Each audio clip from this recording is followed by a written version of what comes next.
Oh, I dreamt of belts last night. Yeah. When you close your eyes, you see belts. Yeah, that happened. Is that normal?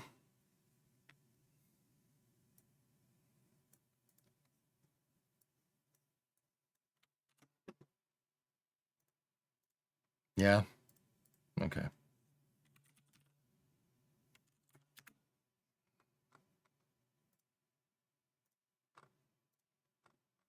Perfectly normal? All right.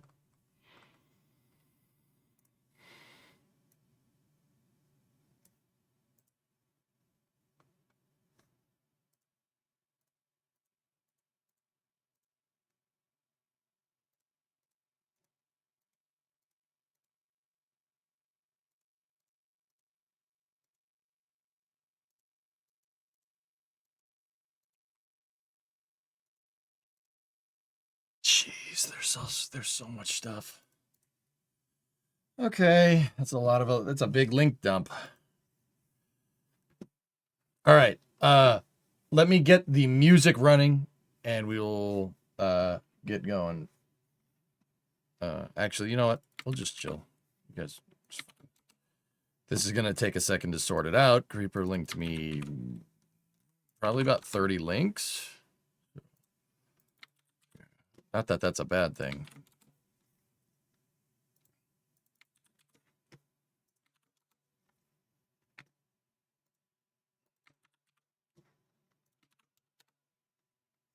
Let the bouts consume your, yes.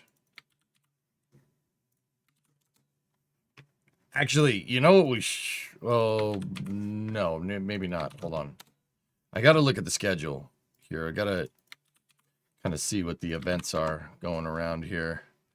But, yeah.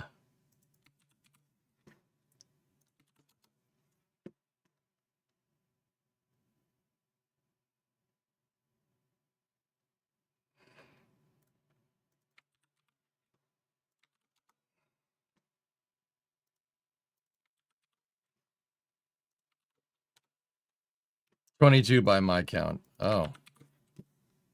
I was close. Let the assemblers sing you to sleep. Oh, Terranar update.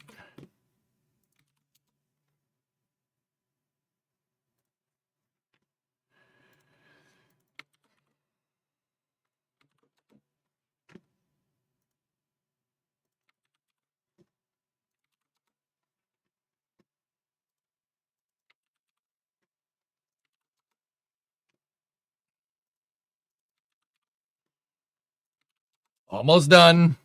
4 more. Hey, Galactic Surfer, what's going on?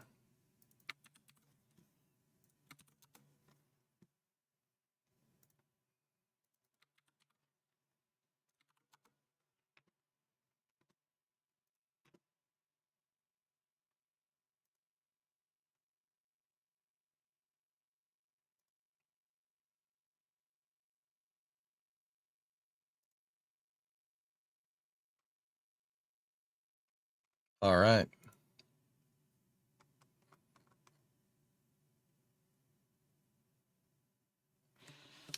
Okay.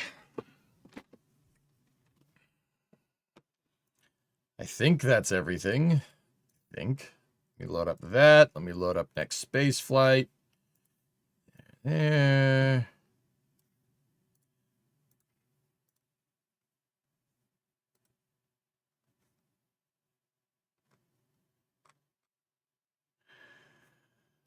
All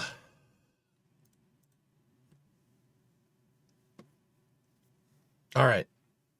Let me retool this around here.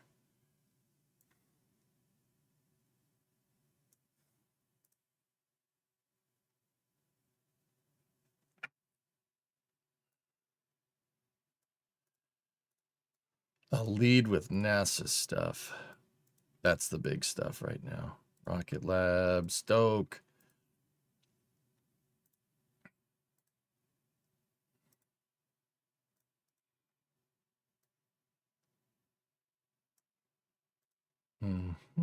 Ariane 6. Man, this is a lot.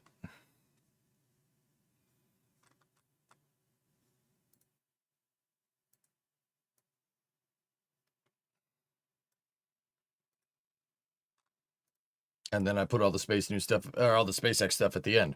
Cool. All right, we're sorted. Let's get YouTube up and running. I'll be right back. Stand by for YouTube acquisition of signal in 5, 4, 3.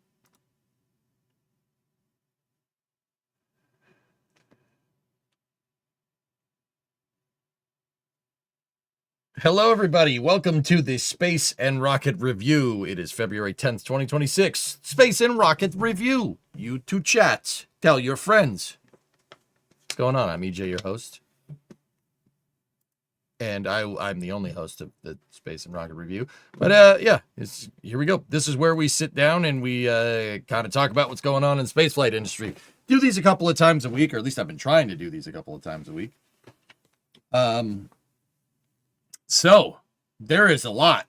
I have 20 plus different individual links here.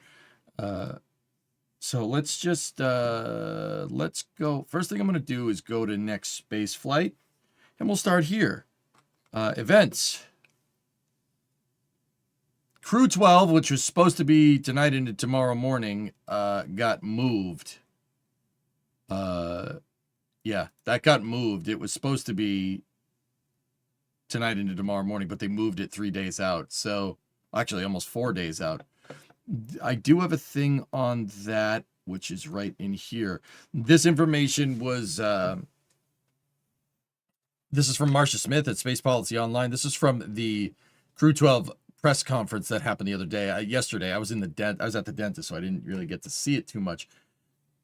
Yeah, do you remember that thing about Geeson? Yes, I do. I do remember that thing, but now it's not the time to ask. I'll figure we'll get to it later. Yeah, Friday the 13th. All right, let's go.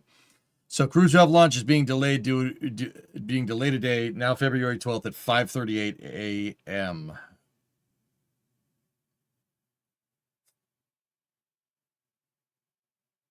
Oh, no, not Friday the 13th. That's Thursday. Okay. It must have pushed again because now it's the 14th, so that's Saturday morning. Woof. Yeah, this post is a little bit out of date. That's funny because it's from freaking yesterday. All right. At the pre-launch presser, Steve Stitch says that the WX problem, that the main problem is high winds along the ascent corridor, and it's not looking good for February 12th either. Better after that. They'll get more briefing tomorrow and decide when they want to go. Okay, they did. Dina Cantella, Deputy ISS Program Manager, who is there instead of Dana Weigel, says Russia still plans to launch Progress in mid to late March, so repairs to Site 31 must be going well. I have more on that, actually, in the next thing. She later said March 22nd is still Roscosmos' target date for the next Progress. Back to the Crew 12 launch date, Steve Stitch noted as ULA has a Vulcan launch on Thursday. Crew 12 has priority on the range, but he sounded as though NASA doesn't expect the ascent corridor weather to be favorable on Thursday, and NASA will step aside for Vulcan decision tomorrow. Okay, they stepped aside for Vulcan. April remains the no earlier date for Starliner 1, which will be a cargo-only flight to validate changes made after the CFT, crew flight test. But they need to close out remaining technical work before setting an actual date, currently building a model to predict thruster behavior.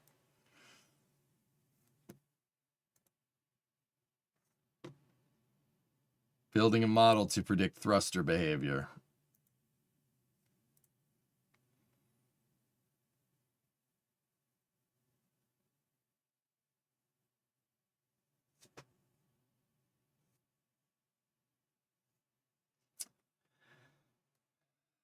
I am a little concerned that Starliner hasn't flown in a good bit of time, and they're just now doing the model.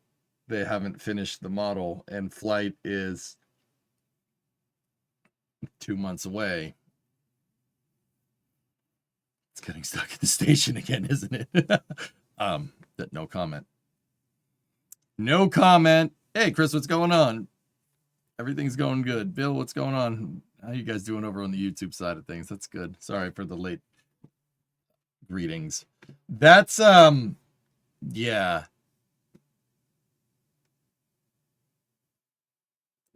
All right. Interesting. That's very funny.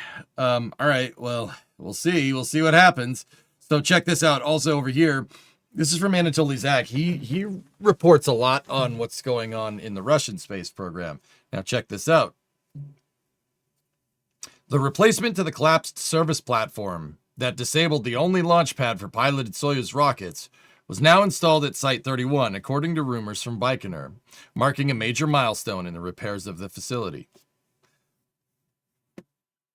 I don't know, Ernock. I don't know what they've been doing this whole time. That's very weird.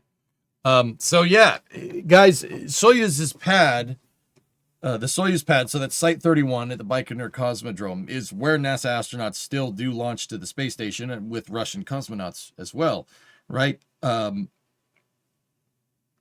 The service gantry, which is that thing, this piece right here, it's underneath the pad, and it slides out of the way when the rocket goes to launch. It's on rails, okay? Somebody didn't put the brakes on the rails, and when the thing launched, it popped out and then fell into the flame trench on the pad. Yeah, that whole gantry fell into the flame trench. It was not great, but yeah, people have been saying that it's going to disable the pad of the world. The Russian program's so screwed. I said no. I don't think so. I really don't think that service gantry is going to mess up things too much. Discovery, go at throttle up. Hey, Chris, what's going on? Let's go. The reason why, guys, is because the Russians have a contractor for that in Russia.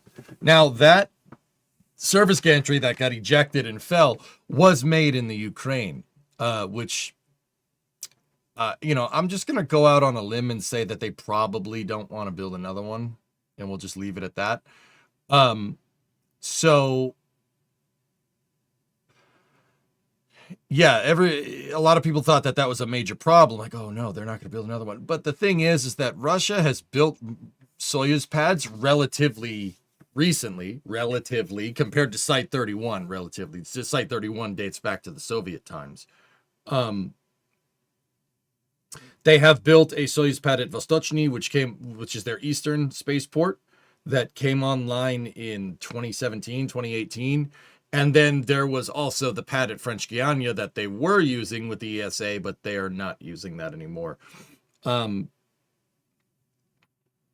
So the point is that because these pads were built relatively recently, there was a supplier. There's a supplier in Omsk, I think.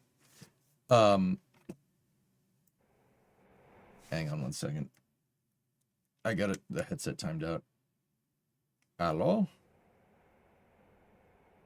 There was a supplier in Russia, and they had recently built pads for Vostochny and French Guiana. So that coupled with spare parts, I really didn't think this was going to put them down for the count for a long period of time. I don't know if they pulled the spare or if they made another one spoiled, but either way, there should be enough that between a pre-existing contractor and spare parts, it should be enough to fix it pretty fast. I said it at the time that it's probably not going to take very long, because they have a contractor and they have a spare. The spare is already down there, so yeah, they just got to install it. Trey, we'll get to that question later. So yeah, that's what's going on there. Now,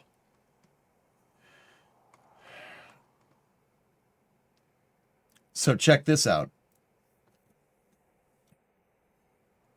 This is coming from the Artemis program. Last week's wet dress rehearsal test for the Artemis 2 mission brought teams one step closer to liftoff. That's how you want to describe that. I suppose that's okay. Since the test, technicians have replaced 2 seals in the area where operators found a hydrogen leak. Okay, the seals got gacked. Discovery, go at throttle up. Teams are also adding additional time in the countdown to allow for more troubleshooting. Hey, Maddie. 16 months later, no regrets, more rockets, more better. That's right. March is the next potential launch opportunity. NASA will set a targeted launch date after completing a successful wet dress rehearsal and test, reviewing the data. When's that happening?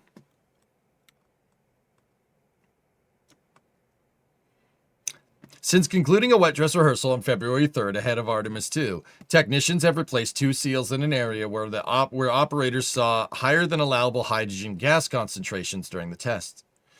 Engineers are analyzing the removed seals and developing plans to address all issues ahead of the next rehearsal. Once testing at McGregor. Moo!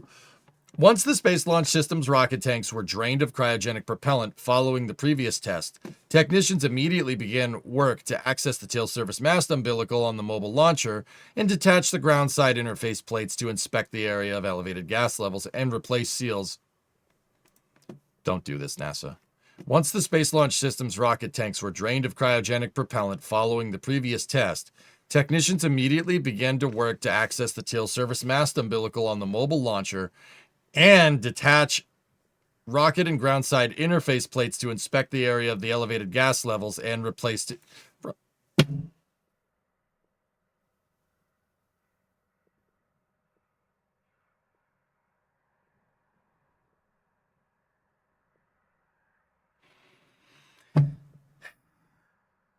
And replace 2 seals around the fueling lines. That's a run-on sentence. That's awful grammar.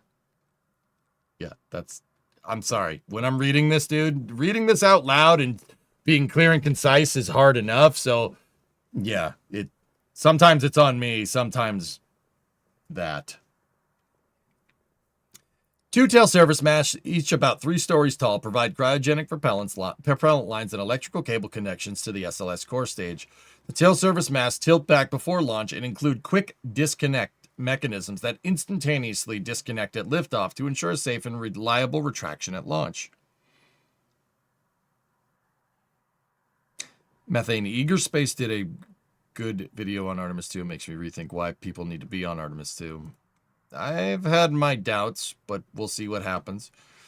While teams continue evaluating the cause of the leak, reconnecting the interfaces is expected to be complete by Monday, February 9th. Testing is planned to occur at Stennis... What? Testing is planned to occur at Stennis Space Center in Bay St.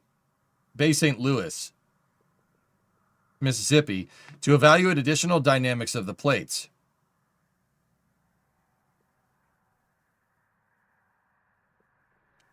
Why didn't you do that before we put the rocket on the pad? Engineers are reviewing options to test the repair work prior to the next wet dress rehearsal to ensure the seals are performing as expected.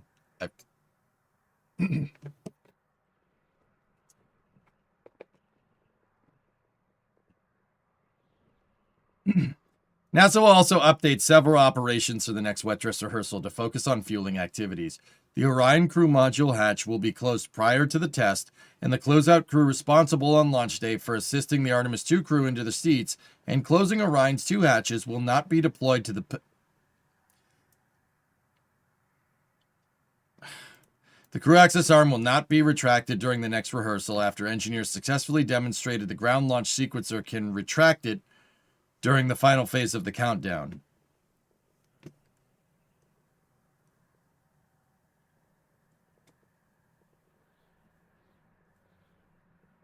Additionally, NASA has added 30 minutes of extra time during each 2 of the planned holds in the countdown before and after tanking operations to allow more time for troubleshooting, increasing the total time of the countdown by 1 hour. The additional time will not affect the crew's timeline on launch day. What happened to test as you fly, guys?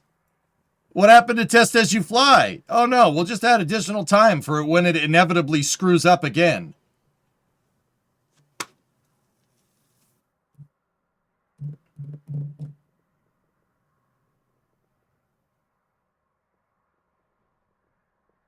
Who's making these decisions? This is awful.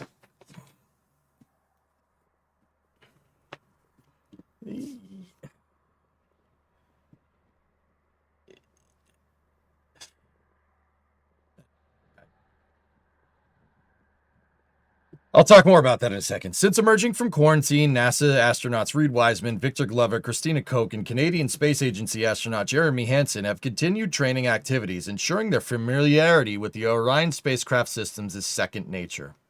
The astronauts also have been reviewing the details of each flight day for the mission, bolstering their knowledge of the test objectives planned during the flight.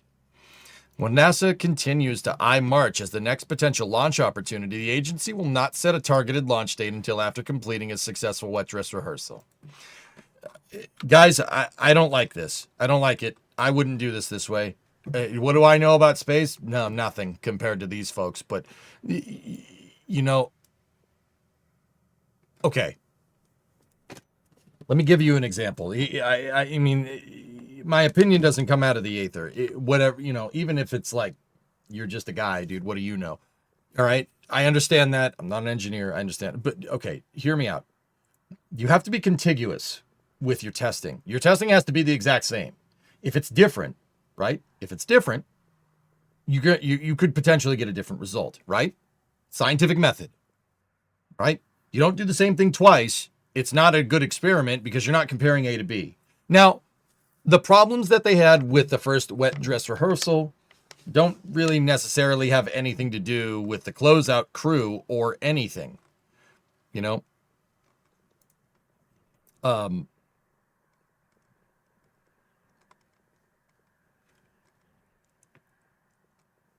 It's this stuff right here. But the closeout crew did have a problem. They did have a problem during their closeout sequence where they couldn't get Orion's outside hatch closed. There's two hatches. There's the hatch that goes to the capsule, and then there's the LAS hatch as well. They couldn't get them. They couldn't get one of them closed all the way, and they had a problem, and that did delay the count even more during the original wet dress rehearsal. Now, here's my question. NASA keeps saying test as you fly, test as you fly, test as you fly. What's this? Your closeout crew had a problem, so you're just not going to have them go back again? And your solution is adding an extra 30 minutes to the count in case something goes wrong? I don't like that. I would not do that way.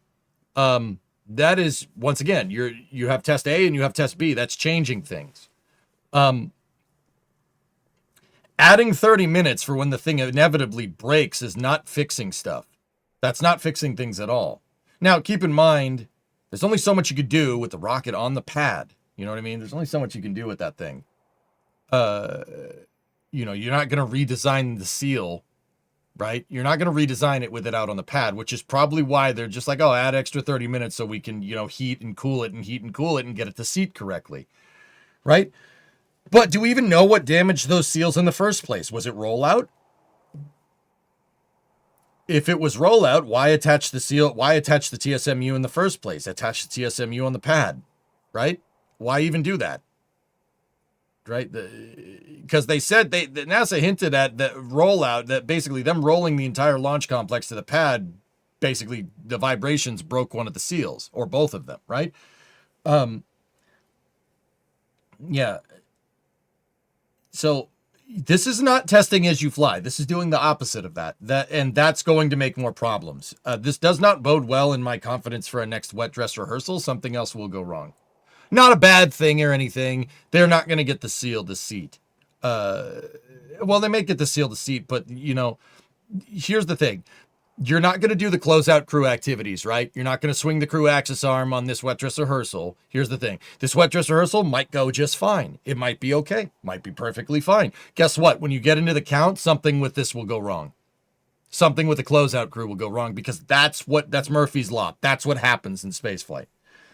Oculix, what are you saying? It's okay. The closeout crew screwed up the last practice run. So to solve the problem, we're taking them off the schedule so they can screw up.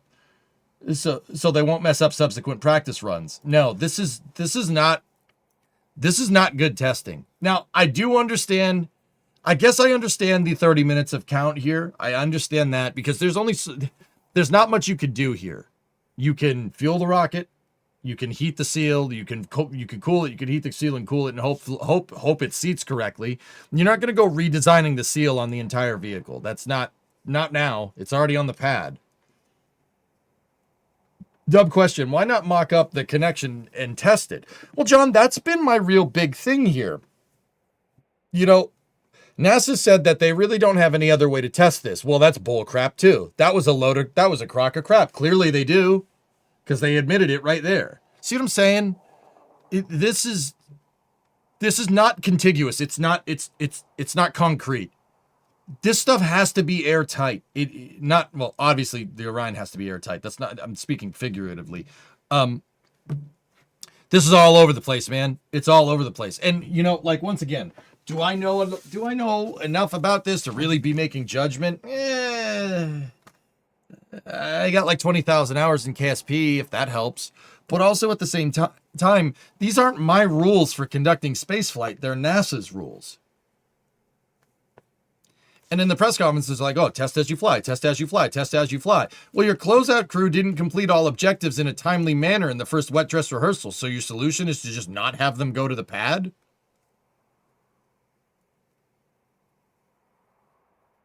I don't like that. That's not a good decision at all. That's a bad decision. That's an awful way of saying that.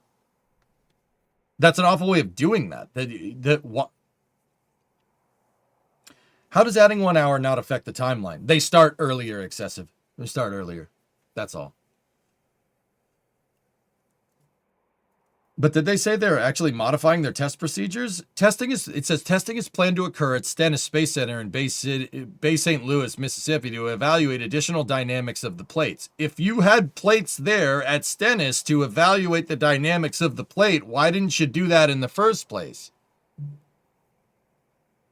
And, you know, I know what people are going to say. Well, EJ, it's really easy for you to say that in hindsight. That's what happened with the first flight.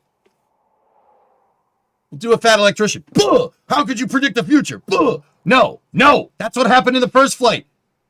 Fix it. That happened 3 years ago. What the frick? Stop it. Fix it. Just make it fuel. What are you doing? Am I wrong? Like, I don't know. You know, I understand it's hard to predict the future with this stuff, but also at the same time, you're planning to evaluate additional dynamics of your tail surface mast umbilicals at Stennis after they screwed up. Well, they screwed up 3 years ago. Where was that testing then? Did nobody thought to, you know, do that?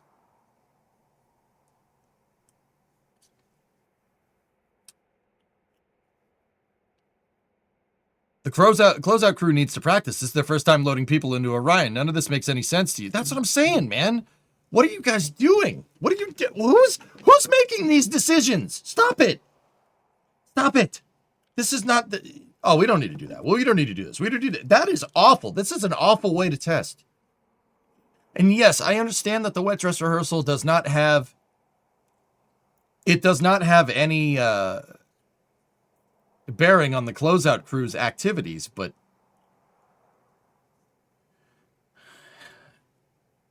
the closeout crew not being able to get one of Orion's hatches closed correctly and then saying, oh no, it's fine, they don't need to do that again.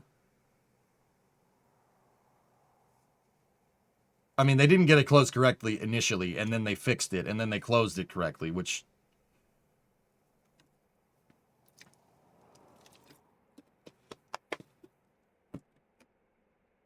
Is it not Jared Isaacman making these decisions to push timelines forward? I don't know if it's coming from him, Sam, but this is not a good way to do things. I will tell you that right now. That's not right. It's cutting corners. That's right, Chris. It's cutting corners. I don't like it. It's part of a bunch of patterns that I've been seeing in the lead up to this flight that make me very concerned. But once again, I'm just the guy that streams on Twitch, dude. What do I know? I get it. I'm not like, who am I to assess? Probably not good enough. But also, I wouldn't do that. I wouldn't be making that decision. My decisions would be completely different. Follow up to your previous. It makes sense that NASA has the perfect point to switch. What do you mean?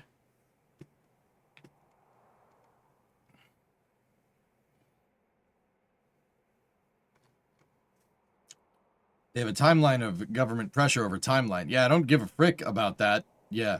You know, you have a timeline for the mission. If the closeout crew can't get the crew into the damn capsule correctly, then your mission is not going anywhere. Kind of need the crew, right? That's kind of important.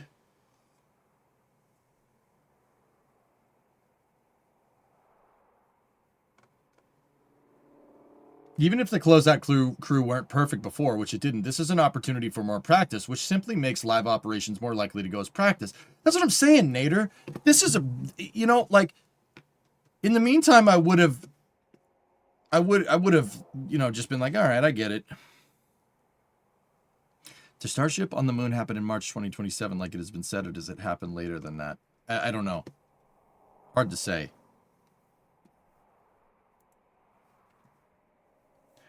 Are they planning another wet dress rehearsal if this one goes well? No. If this next wet dress rehearsal goes correctly, then the next time they initiate you know, a terminal, well, not a terminal count. The next time they start launch operations, it's going to be for the launch.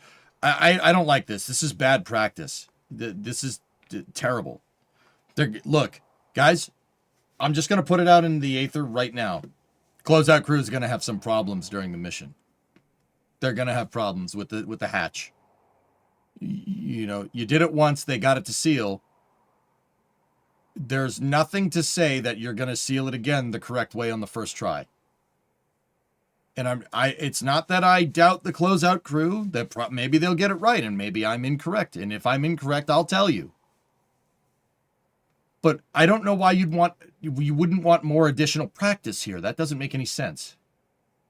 The only thing that could really make NASA not want the closeout crew to go screwing around with the capsule again is maybe the launch abort shroud hatch is only supposed to be opened and closed a certain amount of times before, you know, it breaks. That's my guess. This is a fueling test, not a wet dress rehearsal. Yeah, Andrew, like I said, you could say that, but what happened to testing as you fly?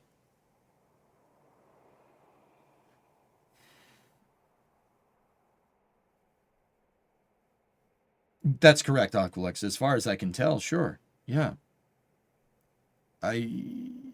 Why weren't these TSMU leaks figured out? It's been 3 years since the last flight. Now all of a sudden they can do testing at Stennis?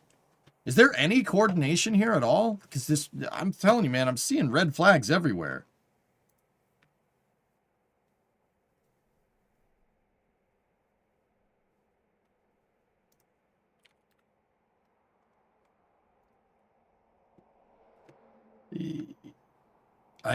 Yeah, I don't know, man. I don't like it. I'm noticing, no, sir. I don't like it. I'm noticing some real breaks in the pattern here. Like, well, like I said, a lot of NASA's rules aren't working. And this is like violating some flight ops rules for me too. Like, I don't know why you'd do that way. Shouldn't NASA be more transparent about the reasons for doing things? Feel like they are hiding or misleading a little. Even if the shroud has limitations on cycles, you could still do closeout up to the point of closing the shroud hatch. Better than zero practice. Yeah, I don't like it, Nader. I don't like this. I wouldn't do this way. I wouldn't, if I was on if I was like the program manager for the closeout crew, I wouldn't do this way. Even if I was the launch director, I wouldn't do this way. No, you need more practice with this. Clearly. Closeout crew has tried to do their job once.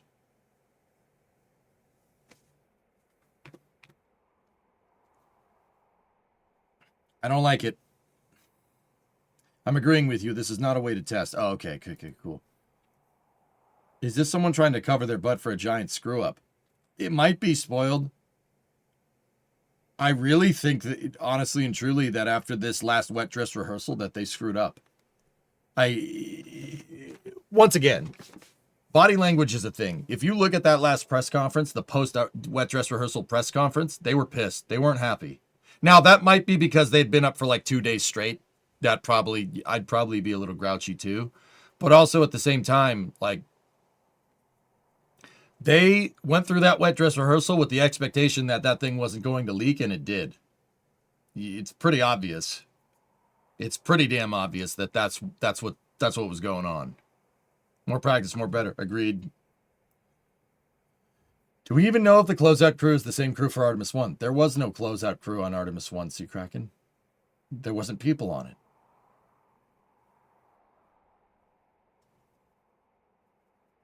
You have a theater background. In this technical run, not a dress rehearsal, and this is not the test you do before opening night. Oh, yeah, Andrew. Yeah, there you go.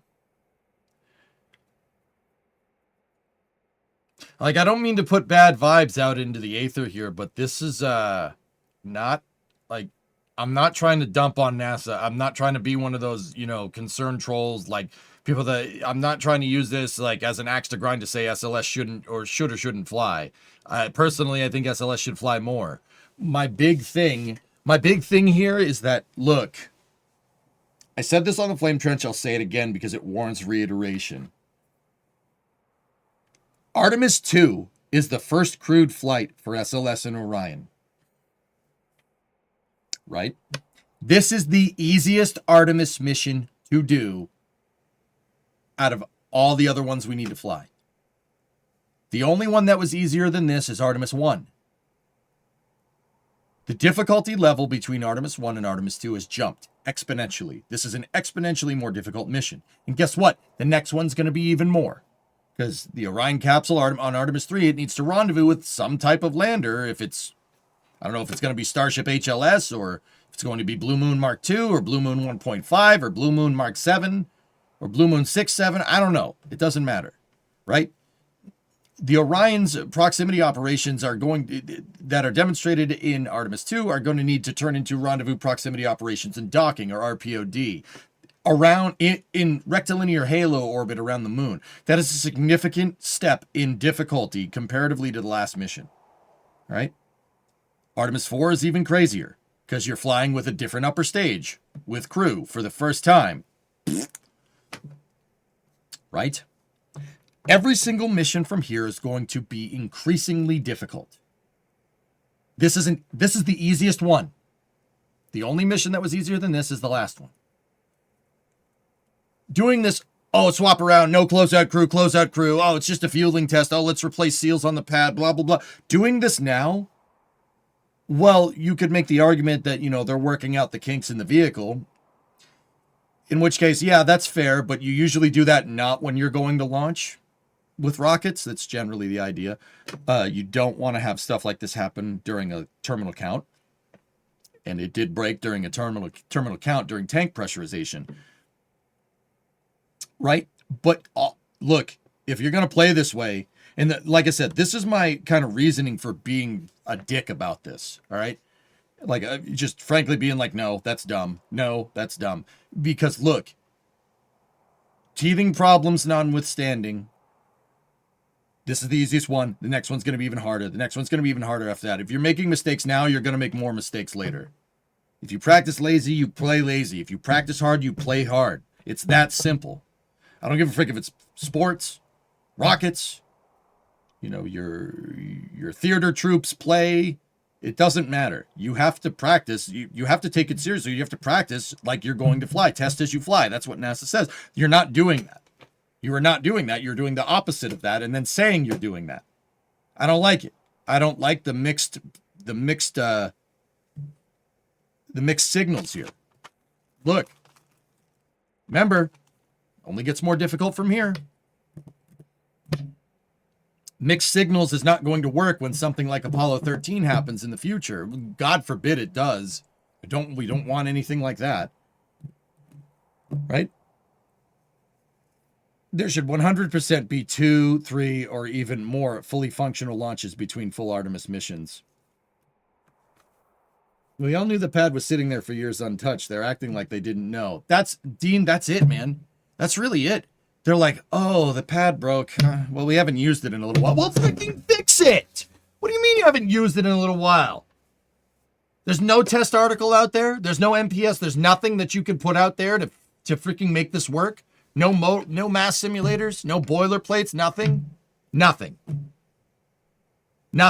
There's no other way to test the umbilical than to put the vehicle on the pad. I don't buy that. That's bull crap. And even if it wasn't bull crap, nobody had the wherewithal to think about this. Nothing. The only easy day was yesterday. Bingo. It's been a while since NASA doesn't follow their own guidelines for engineering. Yeah, Lava, for real. And look, like I said, I ain't saying this to be a jerk. I like SLS. I think SLS is a good rocket. I think it needs a better upper stage. But even putting another upper stage on there, it's going to make it more difficult. You're going to have a more difficult mission. Who knows what the fueling's going to do with that thing, right?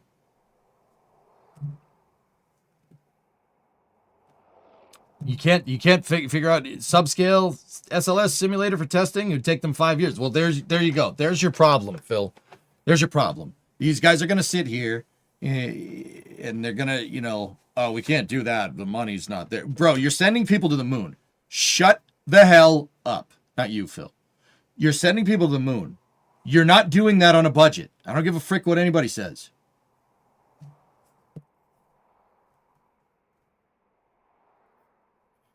This is all these little things like, we're going to do the second wet dress rehearsal. We don't need the closeout crew this time. They'll sit in the... No.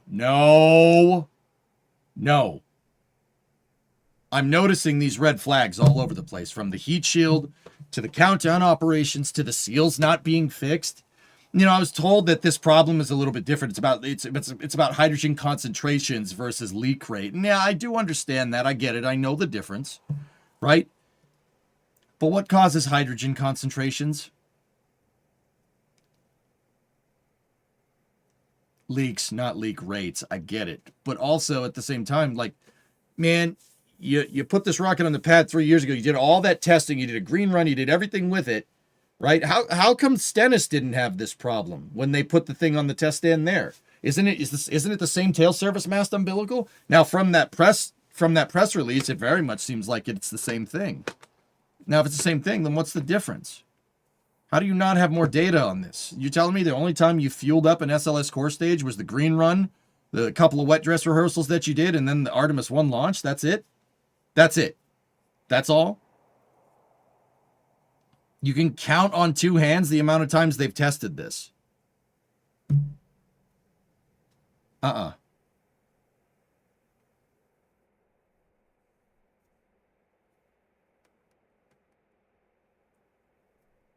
Aqualex, I don't think so. Don't attribute to malice what you could attribute to incompetence. I think the real thing here is that NASA hasn't flown in a long time. This space shuttle nonsense. Oh, we could do this and not do that. We could do that. No, that doesn't work. That doesn't work. Then again, it might have to because we're using a shuttle drive launch vehicle. But yeah, I don't like that. I don't like the changes. I don't like how it's, add 30 more minutes into the count so we could...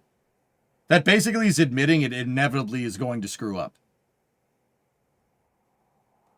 What happens when there's an HLS sitting out in rectilinear halo orbit around the moon with cryogenic propellants and you got a month delay for SLS because you can't fuel it? What happens then? That's what I mean about increasing difficulty. It's not just sending Orion out to a lander. The landers, you're using cryogenic propellants, so they have a shelf life. What happens? Oh, it doesn't fuel. That extra 30 minutes ain't going to save you.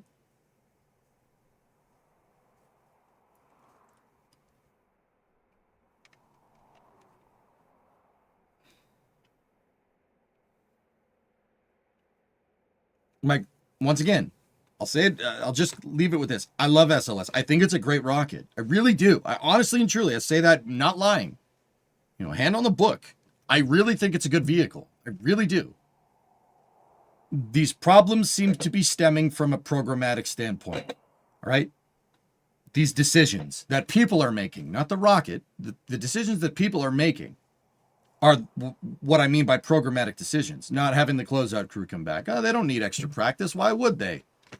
Like, no. This type of behavior is not... That's not conducive for success in your space program. It is not. I don't care what anybody says. I know I'm correct on this one. I will not be gaslit into thinking I'm incorrect. These decisions are terrible. And guess what, dudes? Decisions like this are what doomed the space shuttle program in the end. That's what got it. It wasn't the hardware. I will tell you this till I'm blue in the dang face. There's nothing wrong with the space shuttle stack. I think it's a great stack.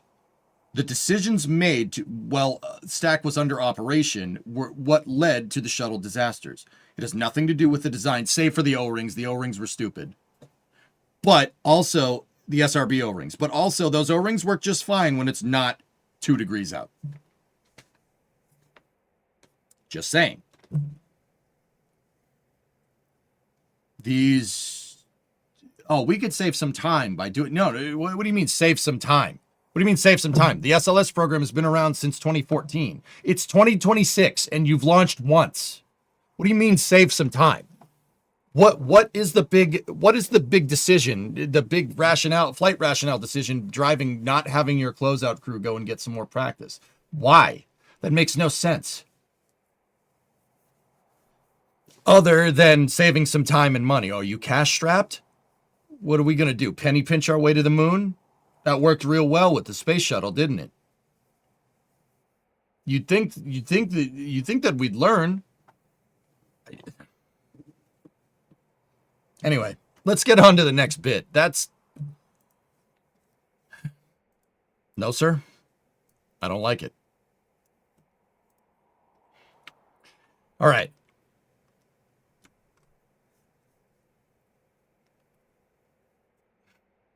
They got to pull, I mean, once again, last thing. They got to pull their head out of their ass. I'm just going to be candid. I apologize for the bad language. I do it out of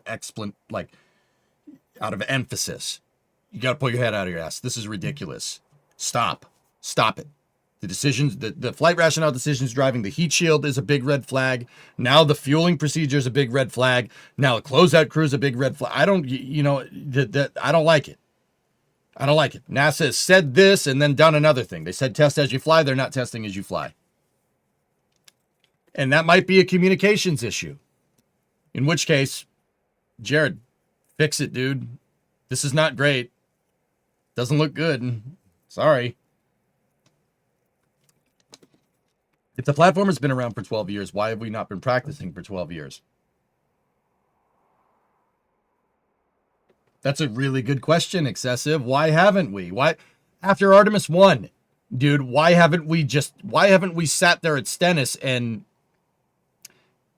tested fueling through this umbilical as many times as humanly possible? You know, one could say, well, we didn't have the hardware. We didn't have the hardware. Bull crap, we didn't have the hardware. Make another freaking MPS. You know, people are going to say, well, you need to make another MPS. It's going to delay the mission. Would you rather it not be fueled? Like, hello?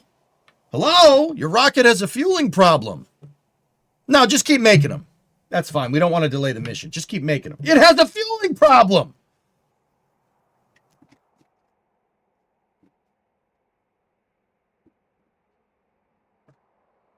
Just wish it's going to go away. We'll just, it's fine. We'll just wish it's going to go away. Yeah, well, you can wish in one hand and crap in the other and see what fills up first.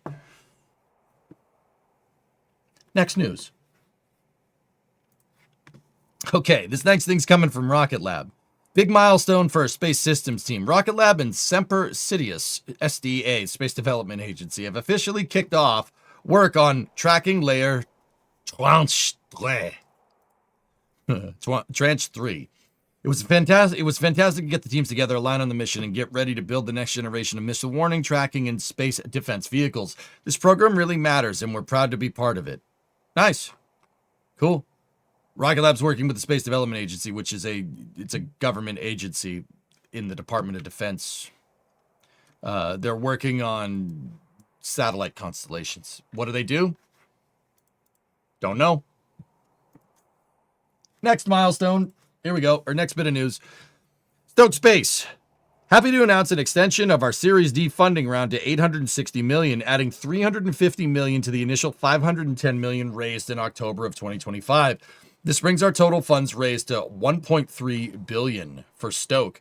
We're grateful to our investors and excited to bring our fully and rapidly reusable Nova rocket to market while accelerating future elements of the product roadmap. Whoa. Stoke got another $350 million.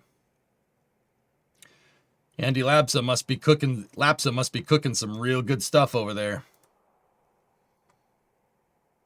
Yeah, it's the same thing. 1.3 billion. Now, guys, I'm not, I know a good bit about like funding and how funding for in the private space sector really goes. I've been covering this for a long time. 1.3 billion is enough to do what they're trying to do. That's enough to do the fully reusable rocket. That's enough to make Nova. It'll work. I'm pretty damn sure. Andy Labsa, the CEO of this company, is not, well, to be very candid, he's not an idiot. Stoke has a 7-man design team. 7 people. That's it. 7 people designed that whole rocket. 7 people got a full flow stage combustion cycle engine for the first stage working. 7 people. Think about that for a second. Stoke is an extremely small workforce. It's very small. They were doing suborbital hop tests with their what would be called the Andromeda engine for their reusable second stage, which is basically a heat shield and a rocket engine kind of combined into one thing. 7-man design team. That's it.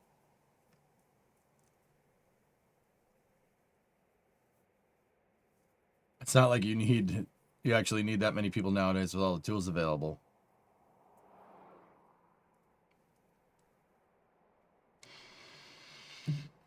How many people work on the SLS program, Aqualex?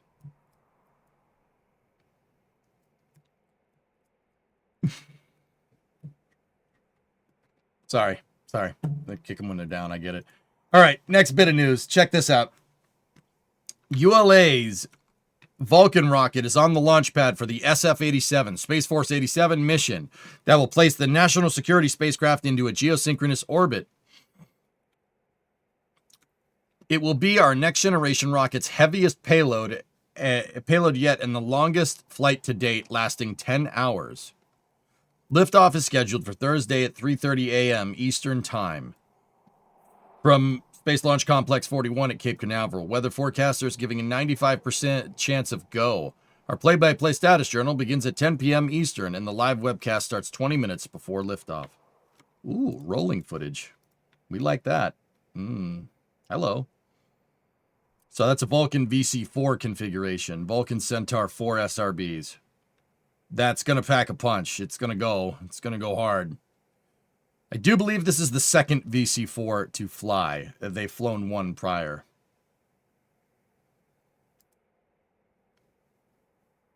Is SpaceX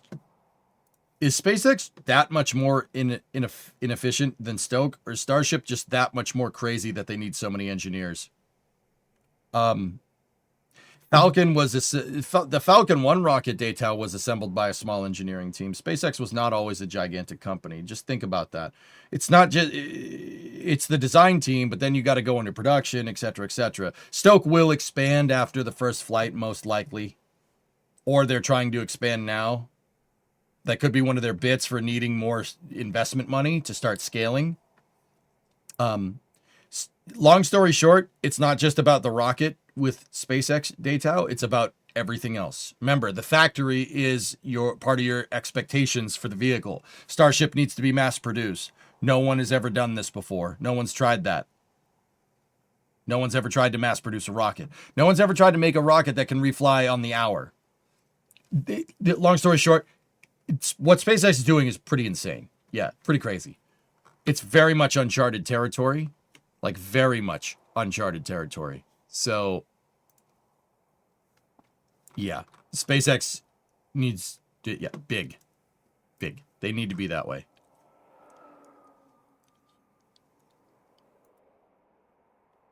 I'm going to be honest. I don't believe that 7 people. Just looked on LinkedIn, and only people with common connections to me. I found at least 10 people doing propulsion engineering at Stoke since at least 2023. They may have scaled since, but 7 people designed that rocket, dude. They obviously have scaled since, Jock, but yeah. I mean, they're... So there's plenty of resources if you want to figure this out. Or you want to go look. Tim Dodd has an interview with Andy Lapsa. If you want to go get some information from there, I can't show it to you on stream. Tim doesn't want me to show it, which is fine. I totally get that. I'm not trying to be a dick. That's his decision because it's his media, you know. There's plenty of info on that if you want to go look. Yeah, they like I said, they're going to scale eventually, but Stoke is a ridiculously small operation for what it is. 7 people designed that rocket. That's it. Now, building it in other things like working on propulsion, I don't know. Let's see. But yeah, if you want to go look, you could do that. I'll keep sharing more space news. Arianespace Flight VA-267, the first Ariane 6-4, is now fully assembled on the launch pad with 32 Amazon LEO satellites on board. Amazon LEO satellites are now safely encapsulated under the Ariane 6's 20-meter high fairing and have been transferred to the launch pad at Europe Spaceport in French Guiana. All right.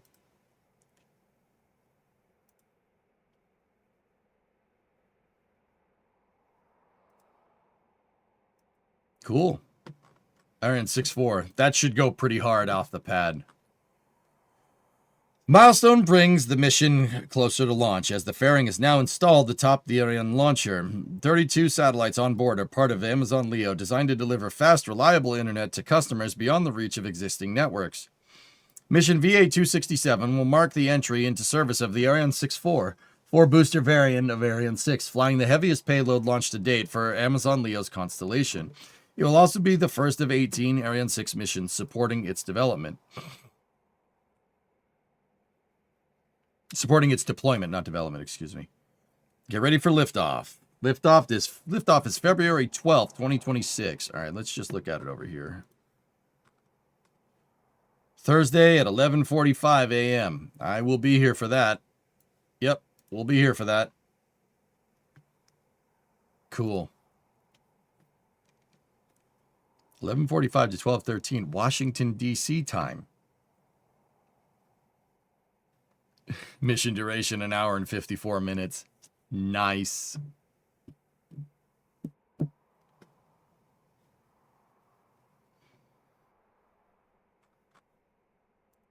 Nice.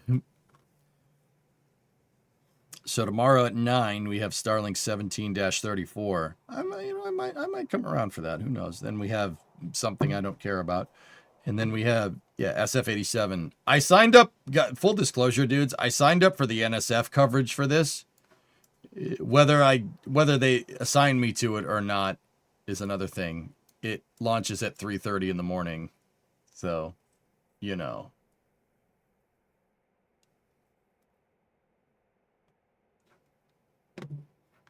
So, my sleep schedule is just going to be ruined.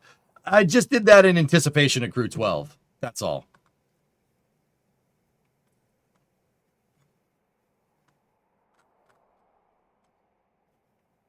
See, you just did that in anticipation of Crew 12. Crew 12 is going to screw up my sleep schedule too.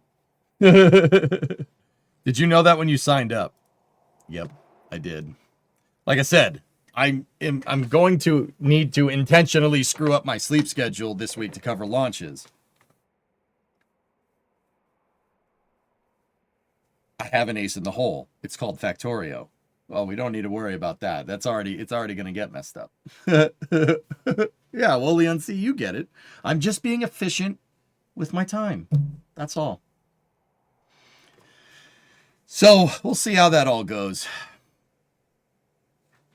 We'll see. Actually, let me take a look. Did we get assigned? Yep. Yep, we did. Crap. Yep. Nope. Yep. Nope. Yep. Chris B just posted that like a second ago. Oh, that's good.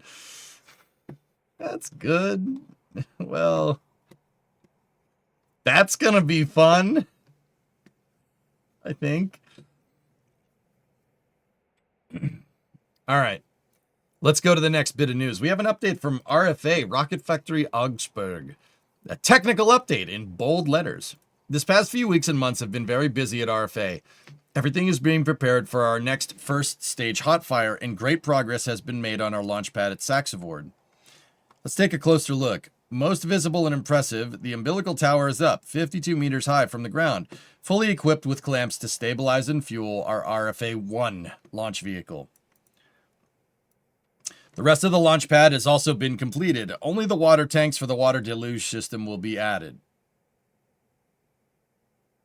Okay. We've begun commissioning the launch pad for the first test flight and expect to conduct some important tests on the pad in the coming weeks.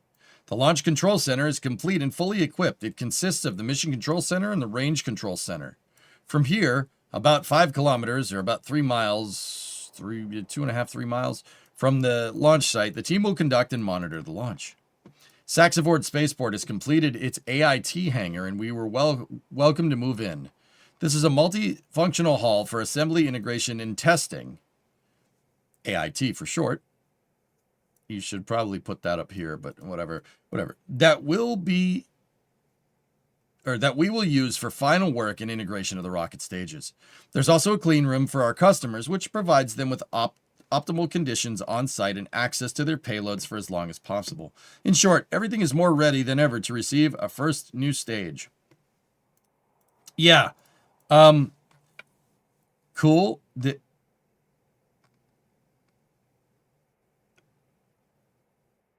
Are there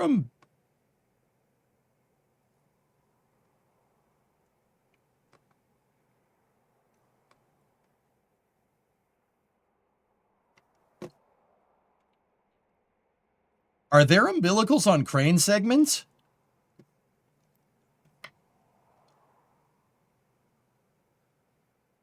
Those are lattice. Those are lattice crane pieces. Or no, maybe not lattice crane, tower crane. Definitely tower crane. Those are tower crane segments, dudes. All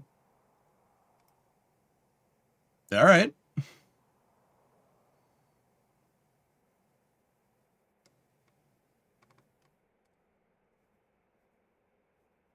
I mean, if it works. You better pick up more energy drinks from PSK this week. Sounds like you'll need them. Yeah, Geeson, those are tower crane parts, dude. Hey, you know what, man? You know what? I'm not judging. That's pretty damn smart, actually. You need a fixed service structure. I'm just kind of wondering how their umbilicals are going to move away, but I think they're on a swing arm. If I'm looking at those right, they seem to be on 3 swing arms. Now, RFA has had some problems. They put their Rocket 1 on the pad a couple of years ago, and they went to do a stage test with it, firing the engines, and something went wrong with cavitation in their liquid oxygen impeller that caused the gigantic fire on the pad, and the sound suppression system was unable to put it out, and the whole pad burned to the ground. That whole pad burned to the ground. It's pretty gruesome footage. It's hard to watch. I mean, nobody got hurt. Thank God nobody got hurt. But, dude, it is tough. It is tough to watch that.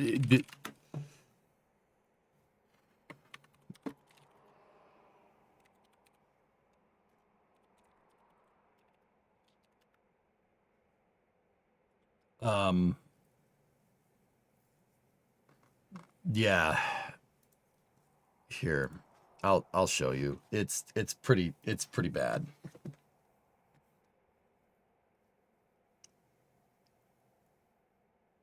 Fire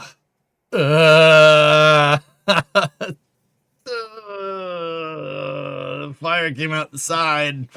The fire came out the side, dudes. That's generally not. That's generally not great.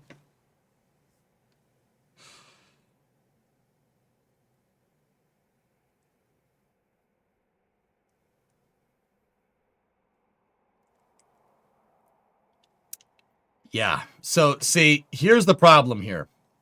Well, okay. Plain English way, the problem is right there where all the fire is coming out. Okay? Now that we've established that. So, like I said, they had reports about, what happened. They had cavitation inside of their liquid oxygen impeller. That happens from not bleeding lines correctly. That it's definitely not the design because they've hot fired their engines before. So we know it's not that. That's definitely plumbing. It's something with the plumbing or the countdown sequence of the vehicle. Now, here's the problem. When you have a vehicle on the pad and it blows up and it catches on fire, there's no way to safe it. You have essentially a gigantic bomb on the pad, and if the bottom explodes, there's no way to get any propellant out of it. So you just got to sit there and pray that your sound suppressor at this point, your water systems, could put the fire out. If you run out of water, because most pads aren't connected into a sewage system or anything, they just have water locally on the pad. It's not like they have indoor plumbing or anything. Seriously, pads usually aren't connected to the grid like that. It doesn't really pay to run a water line all the way out here because most launch pads are in the middle of nowhere, right? Usually the water is just back pressurized or gravity fed on site, right? So when you run out, that's it. The reason why you're pretty screwed in that regard is because if the bottom exploded because an engine exploded, usually your tail service mast umbilicals, your fueling umbilicals for the rocket are usually in your engine section. And if your engine section pops, there's nothing you can do. You just have a fully fueled rocket that's just spewing out flames on the side, out the side like this. And it's very unlikely that any fluid systems survived that. So yeah, it just kind of sits there and just burns itself to the ground. 2 of these containers next to the pad are huge diesel motors with pumps for the water. Oh, there you go. Yeah, it's localized, Jock. I know they ran out of water, which sucks.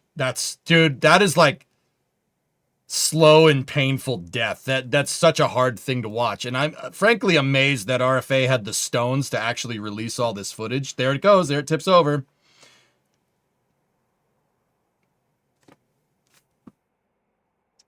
Bro, it's so bad. I feel for him, man. That really sucks. That sucks. There's nothing, like, maybe you could have tested it better, but yeah, it burned itself to the ground, weakened the aluminum structure, and then the RP1 tank fell over and blew up in the flame trench. It's some real Kerbal stuff. And like I said, credit where credit is due to RFA to have the balls to freaking post this footage and then tell us what went wrong. That's really cool. They had a whole anomaly video where they had one of their engineers, who's an absolute Chad-looking dude, come in and explain exactly what happened. Yeah, which is, like I said, I like them. I like RFA. They also made a mod for KSP, by the way. Seriously, there's an RFA Rocket 1 mod for KSP. Yep. I'll link this video if you guys want some additional light reading or video. Yeah. I really, really appreciate that they had the stones to say that. That's really hard to own a failure like that. It's really tough, and I actually really appreciate it. That's really cool, man. Oh yeah, that was the CEO, not an engineer. Yeah, you're right, Vanta. Yeah, they're built different, very unconventional. Hey, man, Jock, here's the thing. All right, I'll just say this. You know, I like giving European space flight endeavors a hard time. It's fun to do, but I do it because I want you guys to succeed, right? Like I knock Ariane 6 all the time, but I don't want to see it fail. Hell no. No, please work. With all that being said, you know how we were just talking about SLS, right? And how there's red flags everywhere. There's red flags everywhere. You shouldn't be doing this. Closeout crews there, not there. Heat shield doesn't work, never qualified. Let's launch people on it, etc., etc. With RFA, I see the opposite of that. All right? If your thing explodes on the pad, what you shouldn't do is sit there and be like, nothing happened. No. Especially, you know, if you want... Look, if your rocket blew up, obviously, the first and foremost, you shouldn't have your stuff blow up on the pad, right? But engineering decisions or stakeholder expectations aside, owning that problem and saying exactly what you're going to do to fix it is very commendable. That is how you should be conducting your spaceflight operations. That's correct. If your thing blows up and someone figures it out, you say, look, this is what happened. This is what we're going to do to fix it. One, that reaffirms people that invested money in your company that you're not full of crap. Two, It's really good. It's really good transparency for the public. That's good for us. You know, that could be also good for potential investors down the road. Oh man, this guy made a mistake, but he really knows what he's doing. Owning your mistakes like that is how you have to run if you're doing anything that has to do with spaceflight. Just like, quite frankly, everything. Like, being transparent about it is cool, man. That's how it should be. You should be doing that. And that made me, you know what? Seeing that thing blow up on the pad made me an RFA fan because they owned it. That's what I would have done. Look, it blew up. I'm sorry. It shouldn't have done that. We're a new company. We're figuring it out. You can be damn sure that won't happen again. There you go. There you go. And they did. And that's cool. That's how I would do it, right? You make a mistake, you own that mistake, and you fix it. And you don't just sit there and dilly-dally around and wait 3 years to test a frigging umbilical. That's the difference. That's how you win at this, okay? I love them. You did an internship there, and it was really fun. It was very close to going back for the launch coming up soon. Very ballsy approach. If it's going to work, we'll have a huge upside. Yep, there you go. Talking about saying and not saying thing, wasn't one of the reports for Orion's heat shield completely redacted? Yep. I can tell you that that's the culture there. The amount of blown up engines scattered around the office is wild. There you go, man. Discovery, go at throttle. That made me an RFA fan. Like, I like ESAR. ESAR is cool. I wish them all the best. I'm a little bit of an RFA fanboy after that because that's how you do that. That's how you fix things. That shows that you have to be preemptive about this stuff. You have to attack it. You have a problem, the thing blows up in your face. It's like playing Factorio. You have your bugs attack. Well, you don't want bugs to attack again. Discovery, go kill their base. You got to be preemptive like that. That's what works. That's how you do it. I've read many a spaceflight literature that says this. Not just the systems engineering manual, like Gene Krantz, failure is not an option. He talks all about this. Flight by Chris Kraft. Gene Krantz's right-hand guy, one of the first flight controllers at NASA. Gene and Chris were the first two. This is how this works. This is how it needs to be. No ifs, ands, or buts. All right? Maybe some buts. You know. Depends on how good the mission goes, okay?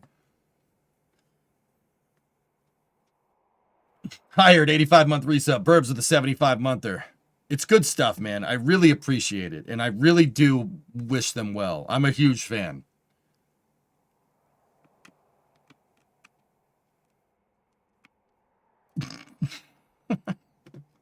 That's Aqualex. That's bad. Thank you for sending that in a DM, dude.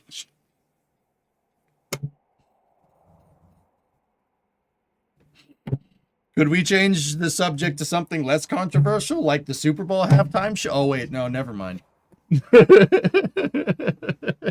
Sorry. All right. Next bit of news. All right. Is EJ going to play Factorio? I already have hired. I played it for early hours today. And I played it yesterday for everything. And then I played it on Friday for early hours, too. Superb owl, you say? Now, yeah, you're right, Yarg. Yeah, it's a shame that they had to cancel the whole thing, right? That's just a shame.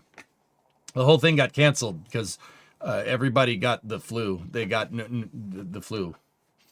It's flu season, you know. It's a shame that they canceled the whole thing and it never happened. Yeah.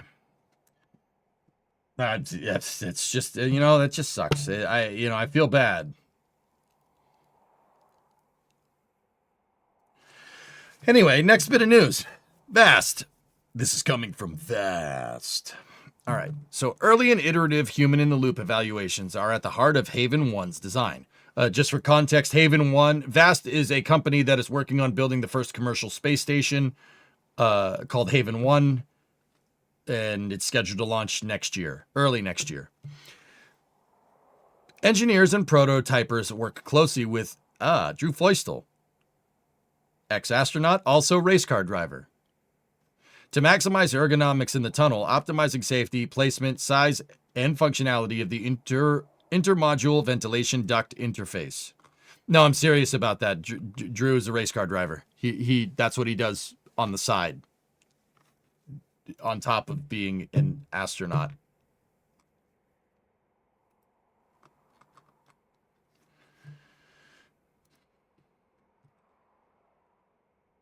No, running the ball was good. Just thank you for taking my advice, Yarg. I told you to run the ball 12 years ago. You didn't listen. Just saying. Just saying. Just saying. You should take my advice. It was good advice. So did you enjoy the halftime show? I don't know, man. Tigors, let me answer your question with a question. Do I look like the kind of person that enjoys like Latin hip hop music? Do I look like I enjoy hip hop music in general? Do I hate hip hop music? No.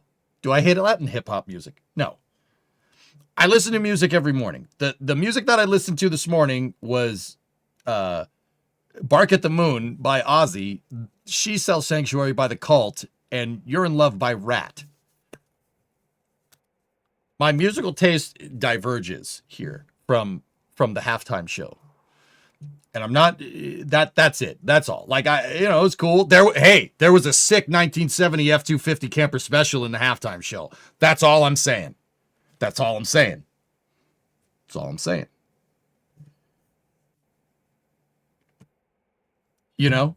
I know some people hated it, some people liked it.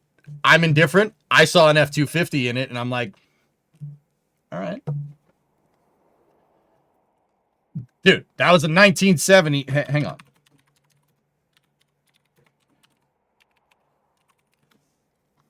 Look. Brother. Look at this. Look at this thing. That was a 1970 F-250 camper special. You know it's a camper special because it's got the running lights. See the running lights? That is a sweet ride. I love that truck. I would want one of those trucks. Okay? That's all I'm saying. And that's where we're going to leave that. Back to space news. All right, we got a Terranar update. Dude, that's a sick truck. I'm just saying. All right? That's all I'm saying. That truck is awesome. That is a beast mode of a vehicle. It's probably got a 390 in it with a C6 behind it because it's a camper special. So, or it might even have a big block. It could have a 429 in it. Camper specials came with 429s. That's all I'm saying. You don't want a 1970 F-250 with a 429 and C6 behind it? For people that don't speak car, big motor. Big motor. It was just a shell? How do you know it was just a shell? Didn't look like a shell to me. Premium tunage this morning. Right on. Can't beat Rat. I love Rat, dude. With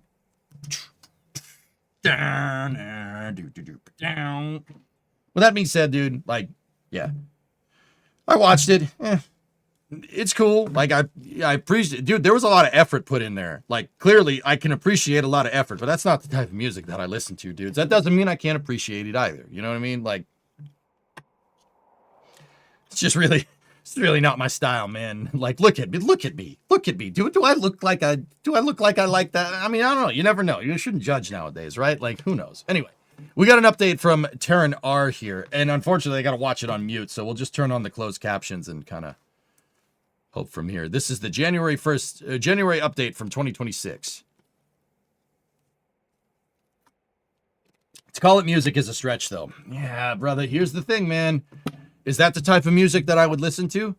No, probably not. But also, music is very subjective. Don't fall for that trap. Music is subjective. Because the second you say, "Oh, that's not music," someone's gonna be like, "Well, it is to me." Like, somebody appreciates the music. It's the most watched halftime show ever. Okay, somebody appreciates it. I can appreciate it, but it's not the type of music I listen to, man. It really isn't. Like, Rat and Ozzy don't really go with Bad Bunny, but hey, whatever. Music is subjective, right? Let's go. All right. Let's take a look at the progress, design, build, test, and launch that Relativity is working on. Ooh, hello. Oh, baby. Look at LC16. This month, the team released 1,856 flight parts. At this point in the program, part releases are mainly for secondary structures and integration hardware. No, Iger. Yeah, there you go, Bob. That's kind of where I'm at. I saw you link that already, goalie. Okay, bye. Have a good stream. What? All right, Bone Sister. I'll see you later.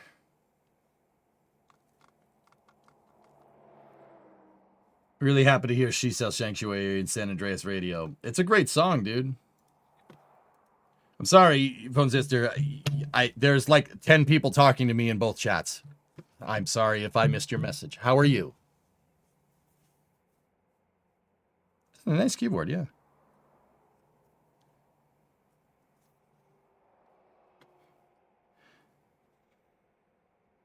The Prince Super Bowl halftime. Dude, Prince rocked that show. That was awesome, Garfield. That was a good, yeah. That was probably one of the gnarliest halftime shows around.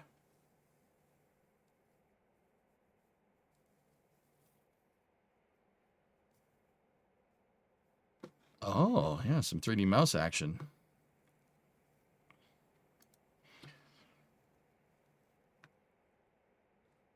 Manufacturing continues in parallel across all major subsystems. Supporting ongoing integration milestones. On the Stage 2 tank, structures and integration work continues. Installed COPVs, brackets, and thermal protection system. Whoa, hello. Okay. Hey, Zach, what's going on?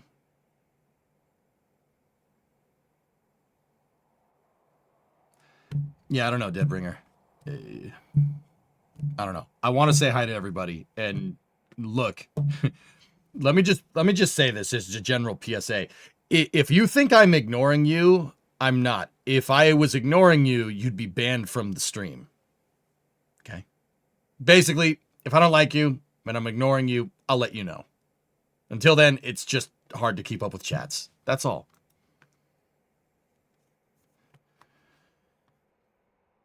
Yeah, they're blurring out the covers and the interfaces for the COPVs, but yeah, that's kind of standard industry stuff. Brackets are being mounted, thermal protection systems are being applied. Stage 1 tank was offloaded from the circumferential friction stir welder and moved into an integration lane on the factory floor. Yeah, baby. Work is underway on corrosion mitigations, paint touch-ups, and weld buy-offs. While the fuel and LOX domes are finalized with bracket installation, all panels for the dedicated Stage 1 qualification article are complete. And barrels are now moving into the circumferential friction stir welder. Interesting. Internal stringers, guys. See that on the interstage? Internal stringers. Internal riveted aluminum stringers. Okay. As they finish mechanical assembly, the thrust structure integration work continues. Well, fire seal... What did that say? With fire sealing and avionics tray. Okay, got it.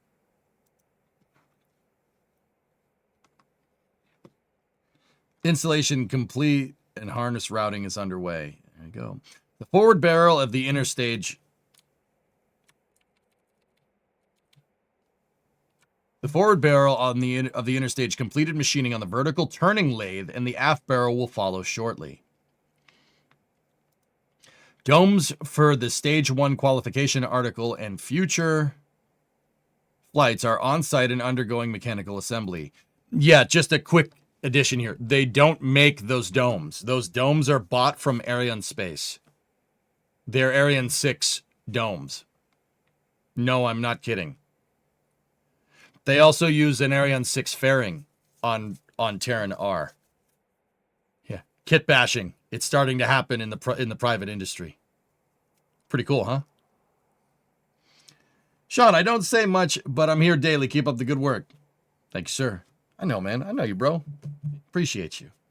I know. Like, guys, I just don't want anybody ever to get the wrong impression. If I was ignoring you, most likely people would be banned from the stream. Like, just there's a lot more of you than there is me. I would love to say hi to every single person in here if I could. I'm serious. I don't care if that would take 5 hours of stream. I'd still do it. In propulsion, the team shipped more first stage ANR engines to Stennis. Flight acceptance testing continues at pace with additional campaigns completed. Whoa, look at that.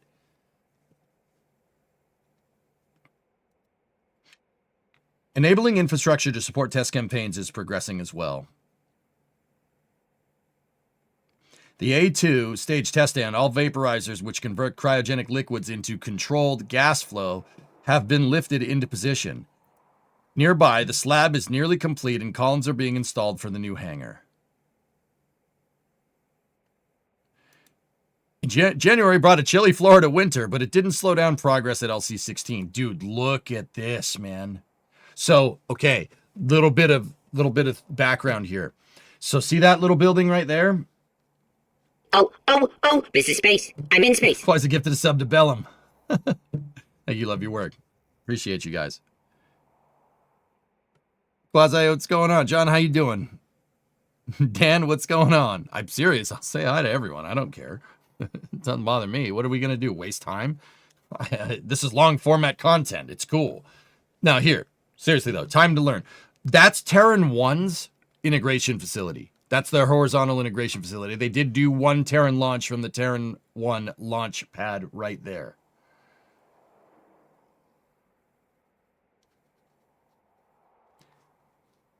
That guy. That's Terran R's integration facility. Interestingly enough, it very much looks like Falcon 9's integration building.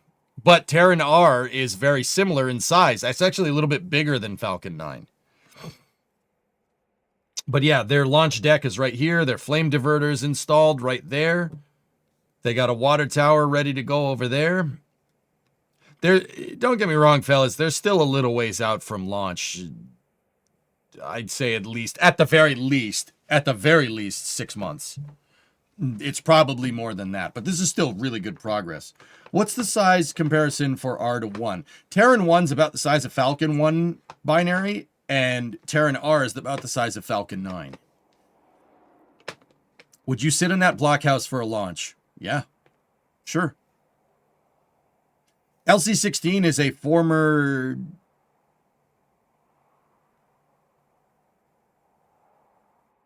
I forget if it's Atlas or Titan. I think it's Atlas, but I'm guessing. This is a former Atlas launch site here. It actually, no, 16 could be Titan. Discovery, go at throttle up. You know what? Let's look. I'll be able to tell you. What's the chance it's the same contractor? Probably is, Geeson. Psycho, keep up the good work. Love your space news. Going back to workers at some point? Yeah, maybe in the future, Psycho, when they got some stuff ironed out. Sure. So, that right there is Launch Complex 12. That's the former LC-12. That's what an Atlas site looks like. That was an Atlas D and Atlas F launch site. LC-13 was also an Atlas D or F launch site. I don't think I need to say what that's doing now.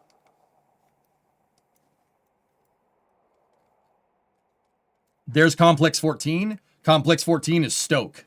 That's Stoke Aerospace. That's where the Nova rocket will launch from. They're building out a HIF and stuff over there. Now, this one, that's LC-15, I think. That is abandoned in place. That is an Atlas pad. Yeah. Remember, LC-12 is our analog. That's what the Atlas pad looks like. It has that radius on it. That one had the radius on it, but they used it for something else. It did have a radius at one point, and the retention pond is in the right place. So that right there is LC-16.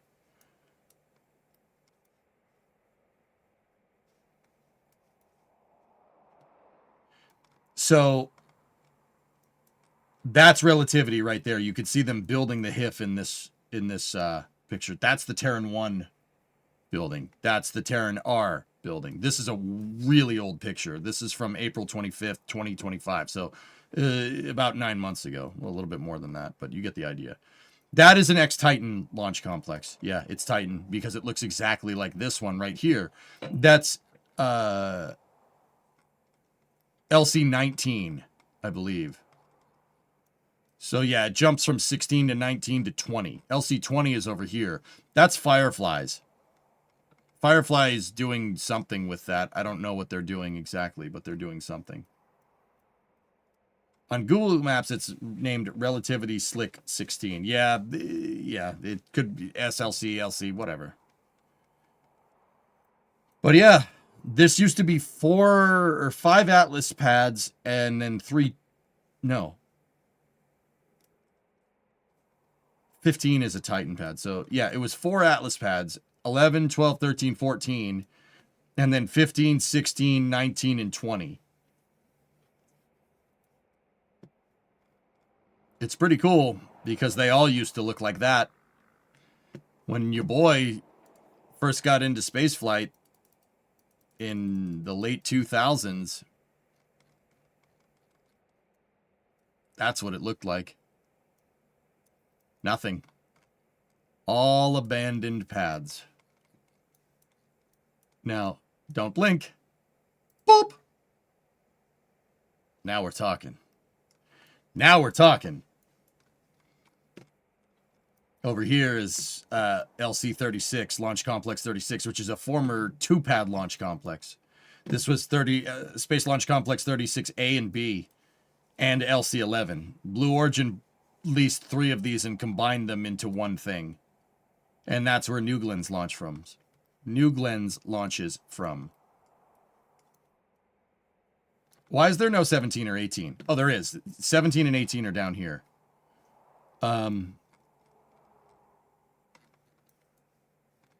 That's 17. It was a Delta II twin pad launch complex, and 18 is down here somewhere as well. New Glenns. Yep. So it's pretty cool. This right here in spaceflight slang nomenclature is called Missile Row because the U.S. used it for a lot of missile testing during the Cold War, Atlas and Titan, etc., etc. Missile Row has more occupied pads nowadays than not in the past. The only time this was more occupied was in the 60s when it was made. All of these pads are being used, except for, a couple. Nobody's using 15 and nobody's using 19, I don't think. That's Launch Complex 34. No one's using that. That's where Apollo 1 happened. No one's using that. Now, its next door neighbor is Slick 37. People are using that. That's where SpaceX is going to build their more Starship pads. I saw some pictures from Complex 37 pretty recently. It's SpaceX is going fast. They're going fast. Why didn't this happen in the 60s and 70s? The space shuttle.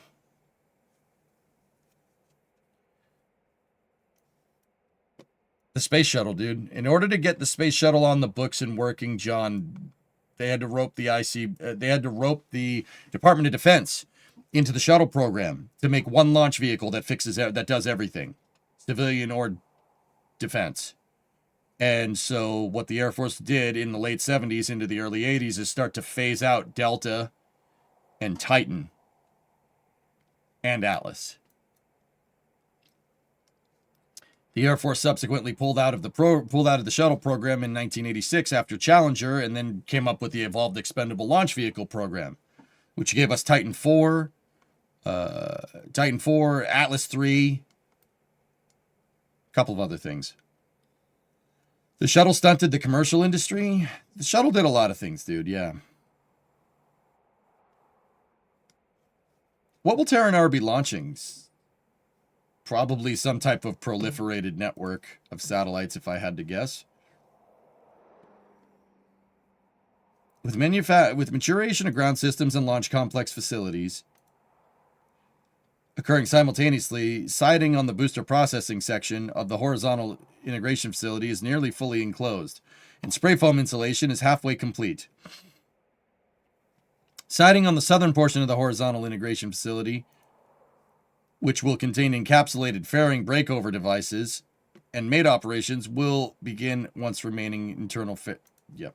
Okay. It's not finished. Water towers being painted and prepped to raise taller. Yep. Yeah. If the water tower looks like it's really low to the ground, they're gonna paint it and then they're gonna lift it up.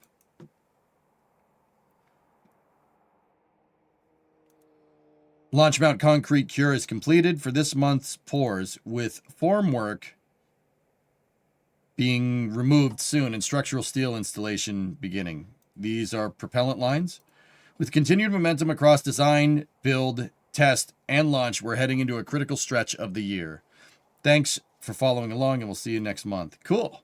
Good stuff, man. Relativity's doing work. It's good to see. You love to see it.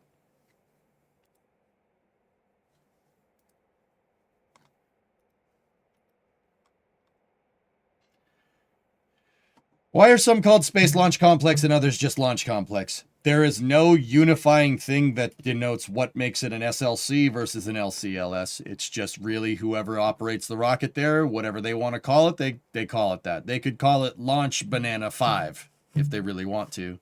There is no unifying nomenclature there. It's just sometimes it's SLC, sometimes it's not. Whoever the stakeholder is what matters. Like Blue Origin. Blue Origin took over Space Launch Complex 30. They took over SLC 36A and B. But Blue Origin doesn't like Space Launch Complex. Probably because Blue Origin doesn't wants LC 36. You know why? Because LC 36 is close to LC 39, which sounds like a civilian space program and not a military space program. That's my guess. But yeah. Blue does not call it Space Launch Complex 36. They call it LC 36, and they're very vehement about that. Believe me, I got told about that. Yeah, don't call it Slick 36. I'm still gonna, because it's cool.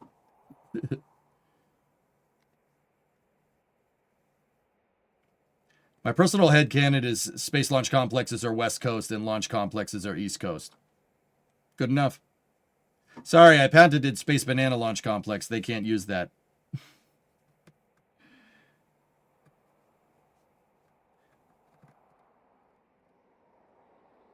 Oh, I double down on calling it that louder. All right. No, yeah. Good stuff. Actually, just a little bit of a pause here for space news.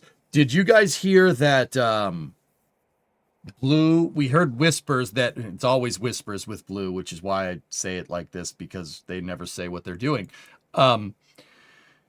We heard whispers that Blue is working on a Blue Moon 1.5, a non-refueling lander solution, or a lander solution for the Artemis program that does not require refueling.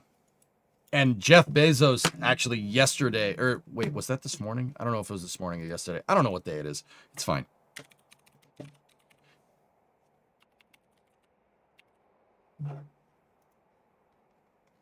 Jeff Bezos posted this yesterday. It is yesterday.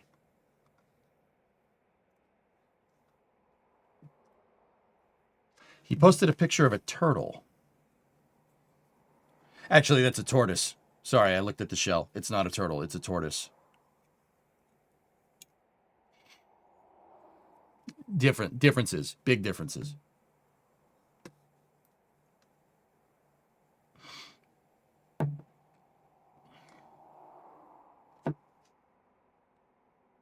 Are any of these other abandoned pads big enough for Starship operations? 37 is, rarest. Anything else? Probably not.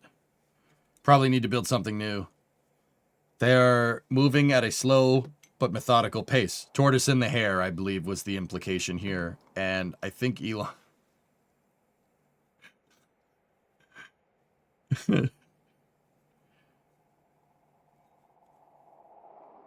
But with 1.5, they're the hare. Yeah. I adjusted the contrast for y'all in case the context wasn't clear. Chris did... okay.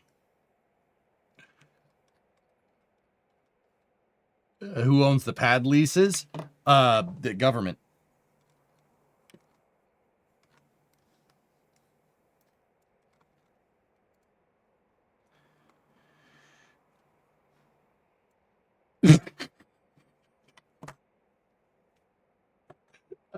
I did that on purpose. I knew that post was there.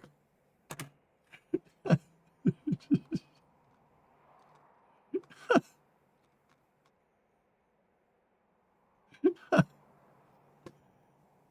like the two richest dudes in the world right there. Just saying. I'm just saying. All right. Okay. I'm not trying to make any particular point. It's just, okay. Okay. Okay. All right. But yeah, supposedly they're working on something. You think Elon and Jeff Bezos are best friends pretending to be enemies? Yeah, maybe. It's possible.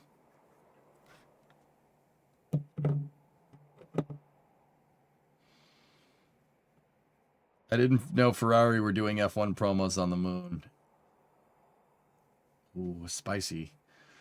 Spicy. Don't worry, Chris. I have other teams that I can cheer for in Formula One this year that surely won't let me down.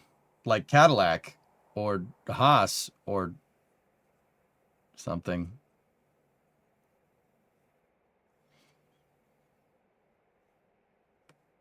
You know, surely they'll do good, right? There's also Red Bull with Ford. That sucks, though. That means I need to root for Red Bull. I don't want to root for Red Bull. I can't stand Red Bull. Man. I guess I have to. I guess we have to. McLaren all the way. Oh, now I'm really rooting for Ford. Let's go, man. I want that blue oval on top. Come on, Max. Drive the piss out of that car. Ah, God, that felt awful saying. I'm sorry. I'm sorry. I'm sorry. I hate Red Bull. I'm a freaking Ferrari fan. I hate everyone, okay? It's just, that comes with part and parcel with being a Ferrari fan. You just hate everyone. Like, I've been a Ferrari fan for so goddamn long. Was a Ferrari fan when they won the championship last. Now I have to say Audi as a German? Oh, yeah, Auto Union is good, yeah. Yeah, very nice. All right.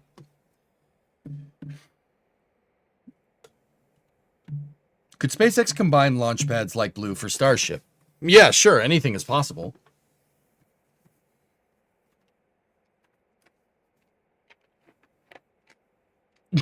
No, Alex, I'm not saying that at all. All you need is hate. Da, da, da, da, da. Does that include hating yourself the last 2 seasons? I didn't say it didn't, Ska. Just pain. Pain. All right. Anyway, let's continue. SpaceX news. So, Eric, we're going to start with a post from Eric Berger. Congratulations to Lars Blackmore, who, as much as anyone, is responsible for Falcon 9 landings, on being elected to the National Academy of Engineering. Yep. Yeah, Lars. Yeah, one of the big guys at SpaceX. Principal Mars landing engineer for SpaceX. Mars landing engineer, huh?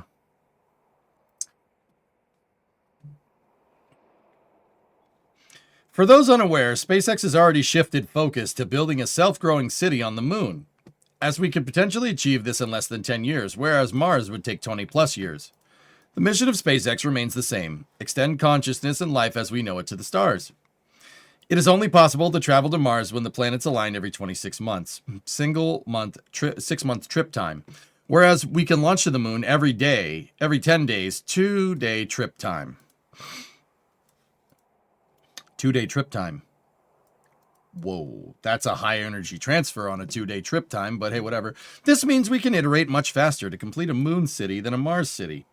That said, SpaceX will always strive to build a Mars city and begin doing so in about 5 to 7 years. But the overriding priority is securing the future of civilization, and the moon is faster.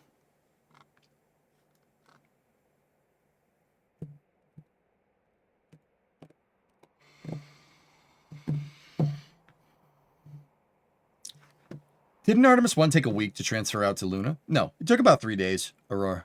And then it circularized in a DRO, distant retrograde orbit, which is basically a really, really high altitude retrograde orbit. Distant retrograde orbit. Now, okay, couple of things. So I want to be very clear. What that means is that SpaceX is pivoting to building a city on the moon. AI stuff notwithstanding, guys, I'm okay with this. I still don't think that the AI is necessarily the best way to do this, but also at the same time, I've always said that the moon is a great practice facility for Mars. If you can survive and create a self-sustaining habitat on the surface of Luna, our moon, you can absolutely do it on Mars. Absolutely. Like, indefinitely, yes, yeah. The moon is more difficult to live off of the land on. Mars is way easier in comparison. Mars actually has some semblance of an atmosphere. Some semblance. The moon has nothing. The moon is quite actually a big rock floating around in space. There is other stuff up there, but it's mostly rocks. Now, with all that being said, yeah, I think that this is a great idea. This is a really good idea. SpaceX going all in on building a city on the moon, I'm cool with this. That will help them figure out how to work to go to Mars. Yeah, it's a good call. I really think this is the right move. I actually think that SpaceX should have done this like 10 years ago. They should have started doing it with Falcon 9 or something, if you really want my honest opinion. I've always been moon first. Every single time. I think we should go to the moon first. Mars is difficult. But if you can build a base that self-sustains on the moon, you're fine. Mars, not fine. You're never going to be fine. It's space flight. It's dangerous. That is ultimately like, yeah, I think that's a good idea. This completely negates the whole reason they chose methane for Starship. Why? Because there isn't carbon on the moon?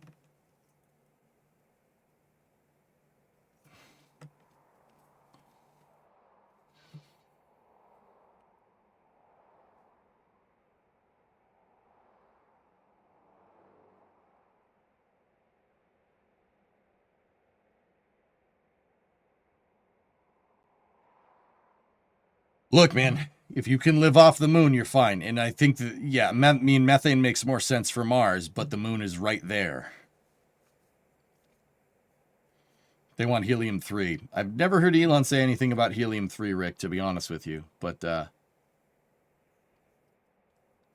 it'll give faster feedback, lower scope and expenditure. It should have been the first target. Yes. Yep, Junk, I'm with you. Totally with you.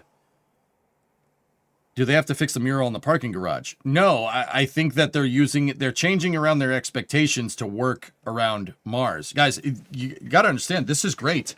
Look, okay, think about it like this, all right? You're going out to the moon. Not every starship that's going to go out there. All right, do you remember what I was telling you? If Starship, all right, some basic math here, and a little bit about Delta V. Let's learn about rockets for a second.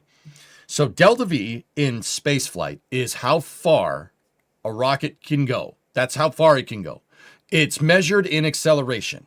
Spacecraft range is not measured in distance because that makes no sense. That's not how gravity works. That's like measuring a car's range in miles per gallon. It doesn't, you can extrapolate range from it, but that doesn't really make sense. Right? Because spacecraft are measured in delta V, all right, it's fairly easy to predict, how far a certain spacecraft can take a certain thing. Like you can use logical extrapolations, like you can with my MPG versus car range. If you know the car miles per gallon, but you don't know the range, you can figure it out. Now, with all that being said, SpaceX has said that their expectation for the Block 3 Starship is 100 tons to low Earth orbit. Okay. So with 100 tons to low Earth orbit, you can extrapolate some delta V numbers here. So I'm assuming here that 100 tons to orbit means you have the capacity, the fuel capacity to get up there, deploy 100 tons of whatever into low Earth orbit, and then have enough to come back down and land, because Starship has to come back down and land and get caught, right? How much delta V do you think we need for landing? 400, 500 meters a second, something like that? That would mean that with 100 tons of payload, right? With 100 tons of payload, Starship pretty much on orbit has, no delta V to go any further. Now, how much do you need to go out to the moon? It's about 6 extra kilometers a second, or you need to accelerate to about, 25,000 miles an hour, right? You need 9,000 meters a second delta V to get into space. All right. So with 100 tons, we can assume 9,000 or a little bit more because of the landing to get into space, right? I think that's a fair assumption. It's being a little lenient, but it's fine. All right, so listen to this. Listen to this. You want to test entry, descent, and landing. You really want to put your thermal protection system through some stress, right? Going to the moon makes starship flights more iterative. And not only do they make them more iterative, you can a re-entry coming back from the moon. So a trans-Earth injection from lunar orbit is going to exhibit very similar reheating characteristics as a trans-Earth injection from Mars orbit. Much better way to rapidly iterate on your heat shield that way. And it gets you way better data for coming back from Mars and entry, descent, and landing on Mars as well. EDL on Mars is more similar for a low Earth orbit reentry. But here's where this all comes into play. If Starship has enough to move 100 tons into low Earth orbit with nothing in the payload bay, let's say 10 tons, with 10 tons in the payload bay, right? Assuming 9,600 meters a second delta V with 100 tons with 0 in the payload bay, you could shoot an entire Starship, thermal protection system and all, and let's say 10 tons for maybe crew quarters inside of it, right? You could shoot that all out to the moon easily. No problem. Oh, yeah. And check this out.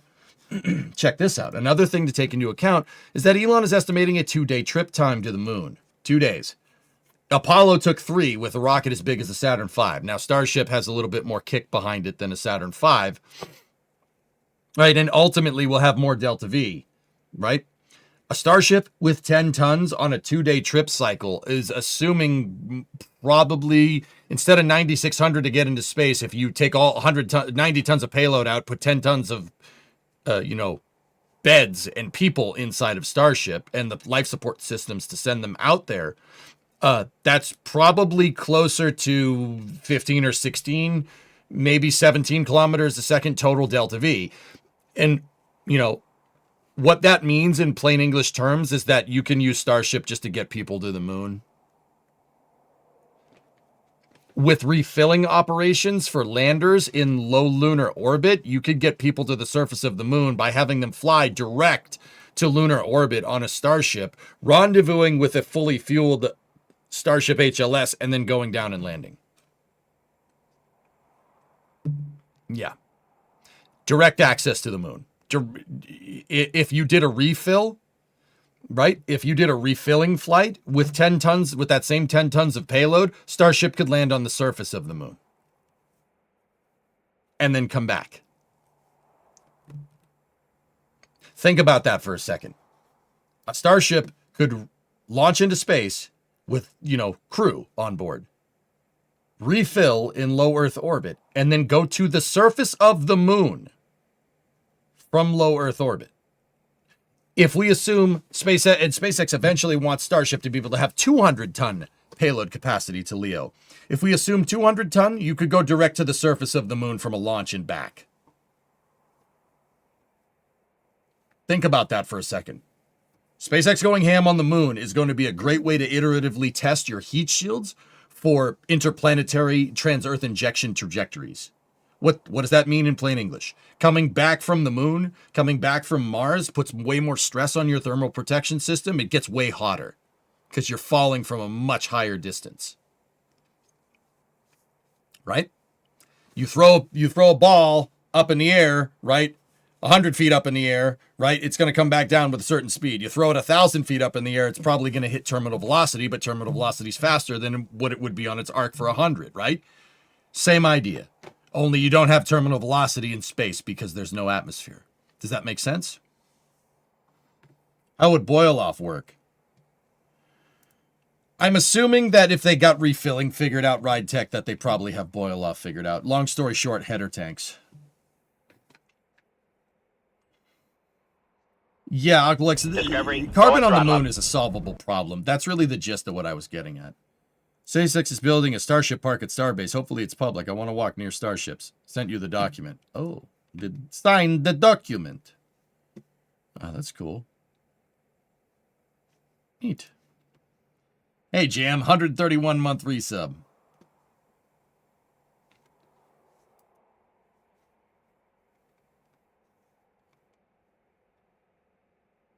Honest question. If we land people on the moon for the first time again with Artemis 3, how soon after Artemis 3 mission do you think we'll be back? I think Jared Isaacman telling both of the prime lander contractors, so Blue and SpaceX, to go fast means that we're going there and we're going to stay, and the next mission is going to happen rather expediently. That's where I think the fundamental Artemis timeline is going to change. Can you please explain how Carmen on the moon is a solvable problem? From all my readings, they say otherwise.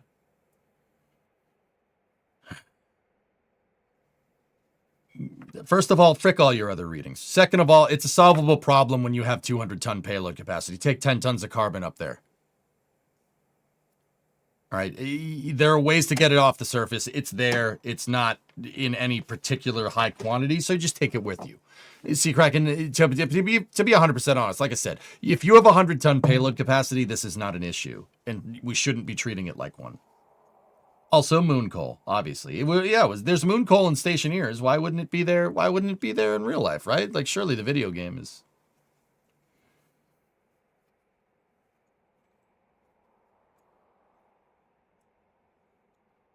The views coming back from the moon on Starship during re-entry will be sick. Yep. Be pretty good. Pretty good, man.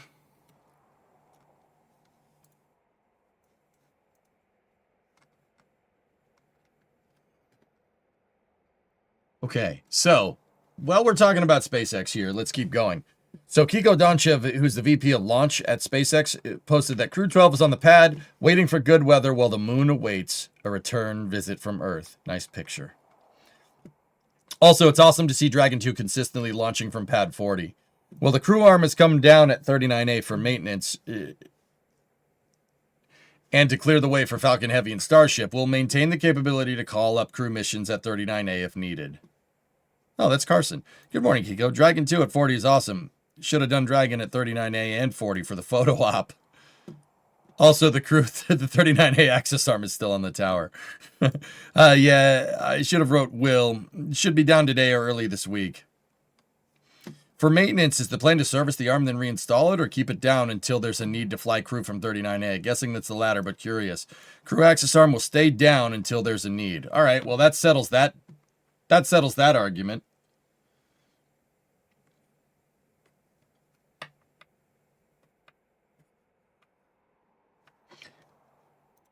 To fill a Starship, you will need 300 to 400 tons of graphite. I understand if you don't... Yeah, but you're thinking fully refuel on the moon, Sea Kraken. I'm thinking about have enough fuel to get into low lunar and then trans-Earth injection from there. We are not the same.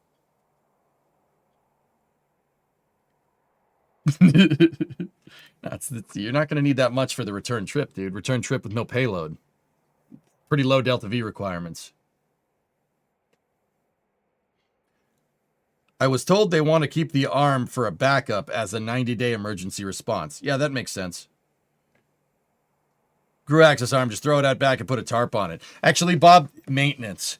That's what I mean. That problem didn't make any sense, dude. Them removing the arm did not make sense. That doesn't... I don't understand why they do that. Well, now we know. It's maintenance. It's broken. That's why.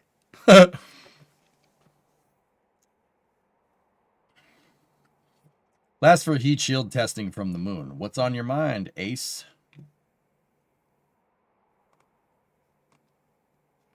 I did some quick math. The entry speed at 100-kilometer altitude from the moon would be about 11 kilometers a second, while entry from a parabolic Mars orbit would be a bit above 11 kilometers a second. So the difference is pretty small, and the heat shield testing would be very nice. Like I said, I've always been pro-moon. I understand why we should go to Mars, but I've always said go to the moon first. Part of the reason why I like the Artemis program is that. Throw it out back and put a tarp on it. I was describing your driveway. Thanks.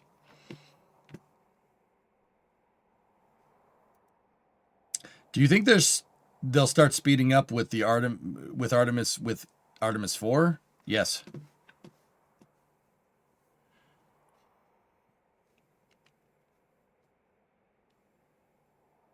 Oh, yeah, I've always been moon first, dudes. So I agree with SpaceX. And a lot of people are kind of bummed about it, but I've been reading around on social media, which is probably something I shouldn't be doing. Yeah, it is what it is. Moon could be a springboard to other places. Nah. Dude, I'll use some geography to kind of explain this. Okay. I'll just use my local geography, okay? So I live here. This is Massachusetts. I live here in Plymouth, right there. Picture Nantucket being the moon. Okay? That's the moon in this analogy. Is it easy to go from here to here? Well, it's difficult because you got to get on a boat and you got to get on a ferry, drive over there, and then come back. Yeah, sure, a little bit difficult, but it's super close. Using the moon as a proverbial stepping stone to Mars makes about as much sense as trying to get to New York City over here via Nantucket. Does that make sense? That's the moon in our delta V orbital mechanics analogy here. It's there, it's close, and it's nice, right? But if you're trying to get literally anywhere else, going there first makes no sense. Because it's over there. It's not over there. From an orbital mechanics standpoint. Does that make sense?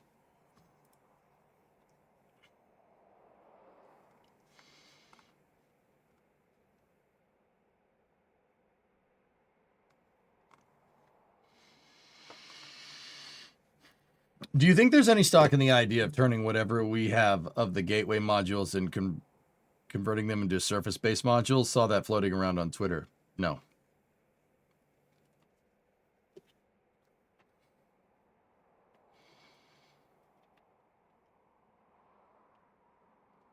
So, Kraken, I can see that you did not like my response.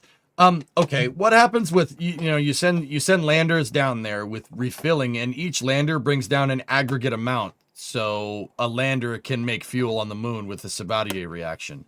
Aggregate amounts of carbon. I understand carbon is a big heavy molecule to deal with, and going to the moon makes no sense. It's not SpaceX's long-term goals. It's just in the interim. The whole point is that it's something that they'll figure out. It's not.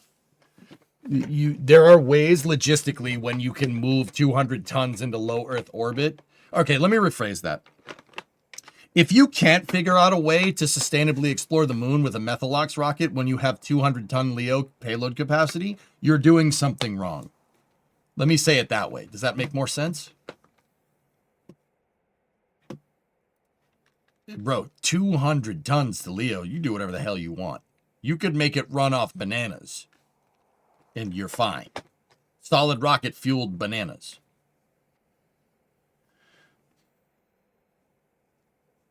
Well, you would only need 450 meters a second to go interplanetary from a distant lunar orbit. You have to first get to the moon, which is 15 kilometers a second, Lava Eagle. It pushes, basically. It's about the same. Yeah. From a Delta V standpoint. What's the possibility someone high up at SpaceX, Blue Origin, and NASA is watching us? I don't know. I know people out in the industry watch the stream, Aurora. I don't know who. They certainly don't tell me, but I know people do. Agreed, Nader. Yep. I agree, Tim. If you establish a long-term settlement out on the moon, and this is where Gateway really comes into play, not necessarily as a transfer vehicle, right? And Dino, this is the reason why I don't think they'd land Gateway. Gateway or a Starship in rectilinear halo orbit is really, really good at simulating the deep space transit. To get to Mars, okay, so once again, a little bit more on orbital mechanics here if you don't know. Earth is closer to the sun. Mars is a little bit further away. Because they have a different, what's called semi-major axis, basically Mars is higher altitude relative to the sun, the Earth is moving faster than Mars. Only every 26 months do they come kind of close to each other. And that is the most opportune time to go. That requires the least amount of delta V to get to Mars. That is called phasing. It's called phasing in orbital mechanics. You have to be in the right phase. You basically have to be in the right position to lead the shot because you're shooting off a Starship, right? And you have to lead the target. It's easier to lead the target when it's close. That makes sense? So with that being said, the transfer is every 26 months to get to Mars. The transfer window happens every 26 months. It's about a 2 to 3 month trip depending on when you launch. Give or take, about a 2 to 3 month trip to get out to Mars if you're in the right phasing. Okay? Where Gateway comes into play is that a ship in rectilinear halo orbit or a ship in any type of lunar orbit around the moon is a great way to have something basically simulate that transfer, that loiter Discovery, time. go at throttle up. Think about this for a second. You want to get to Mars. It's a 3-month trip. That means you need a spacecraft that's operating by itself with people on board, no refueling, no resupply, no food, no nothing. For 3 months. And you only have radio contact. That's the only way to get to Mars that we know of. I mean, maybe Uncle Sam has something quicker, in which case call me. I'd like to go. That'd be pretty cool. So, sending a starship out there and just parking it in lunar orbit and then sending it back 3 or 4 months later after it's been floating around the moon for a little while is a great way to test your Martian mission architecture. It's, like I said, SpaceX just should have done that. They should have been doing that since the start. I'm amazed it took this long to pivot.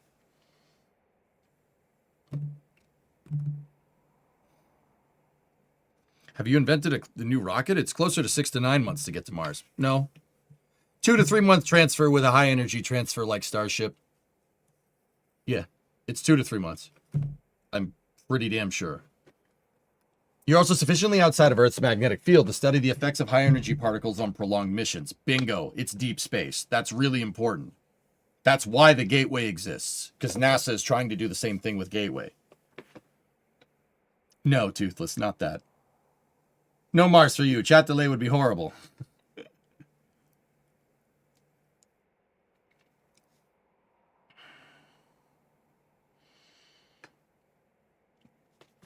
Okay. While we're on the subject of Starship, here, peep this.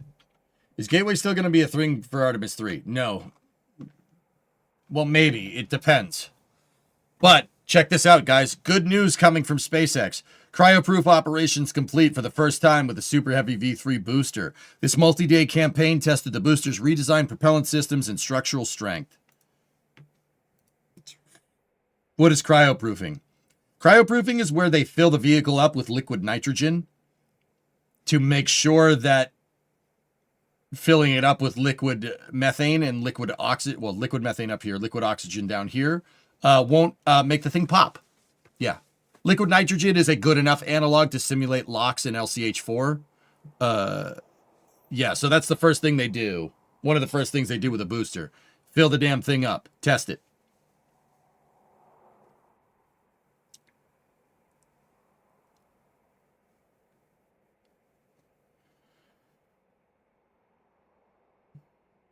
That's a big milestone, guys.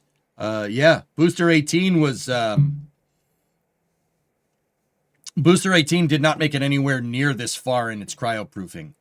They were doing an ambient pressure test, which is the beginning of their cryoproof test campaign, and one of the COPVs here blew up in one of the chines. So 19 was the first one to get this far, which is great. That's really good news. So that's good news in a couple of ways. One, that proves that whatever happened with 18 was a fluke. It's not the design. It's quality assurance or quality control or something with COPVs. I mean, I don't think it's a coincidence that SpaceX bought a company that makes the exact things that failed on Booster 18. I don't think that's a coincidence. But also, yeah, huge milestone for Booster 19. That's really good stuff. Really good.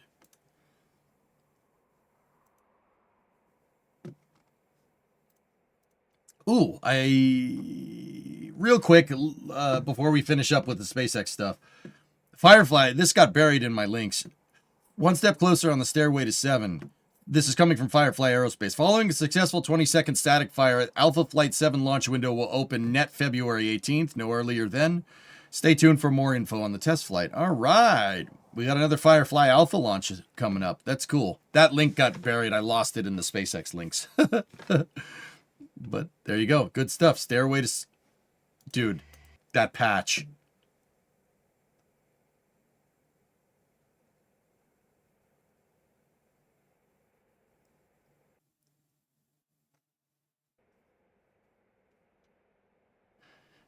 And she's buying a stairway to 7.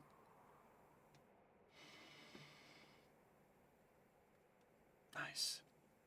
That font is very, very close to Led Zeppelin's font. That's pretty sick.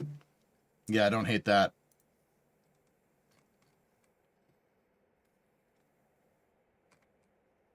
Pretty cool. All right.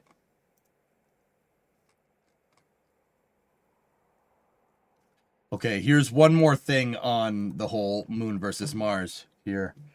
This is some guy, I don't know who Akash Gupta is. I have no idea.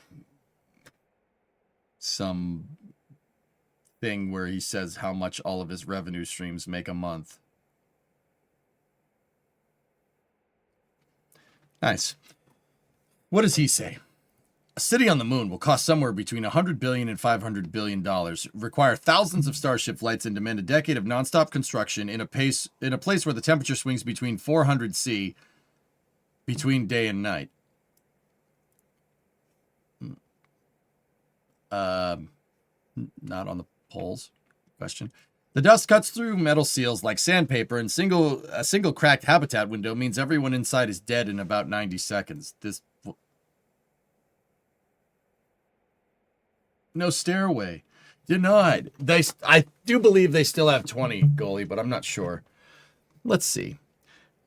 Elon just announced SpaceX is doing it anyway. Here's the actual engineering path. You build at the South Pole. Hey, that's what I said.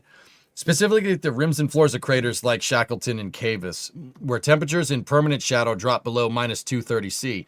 NASA estimates 600 million metric tons of water ice are buried in these craters under about 40 centimeter of dry regolith. That water becomes your oxygen supply, your drinking water, your radiation shielding, and 78% of your rocket propellant by mass.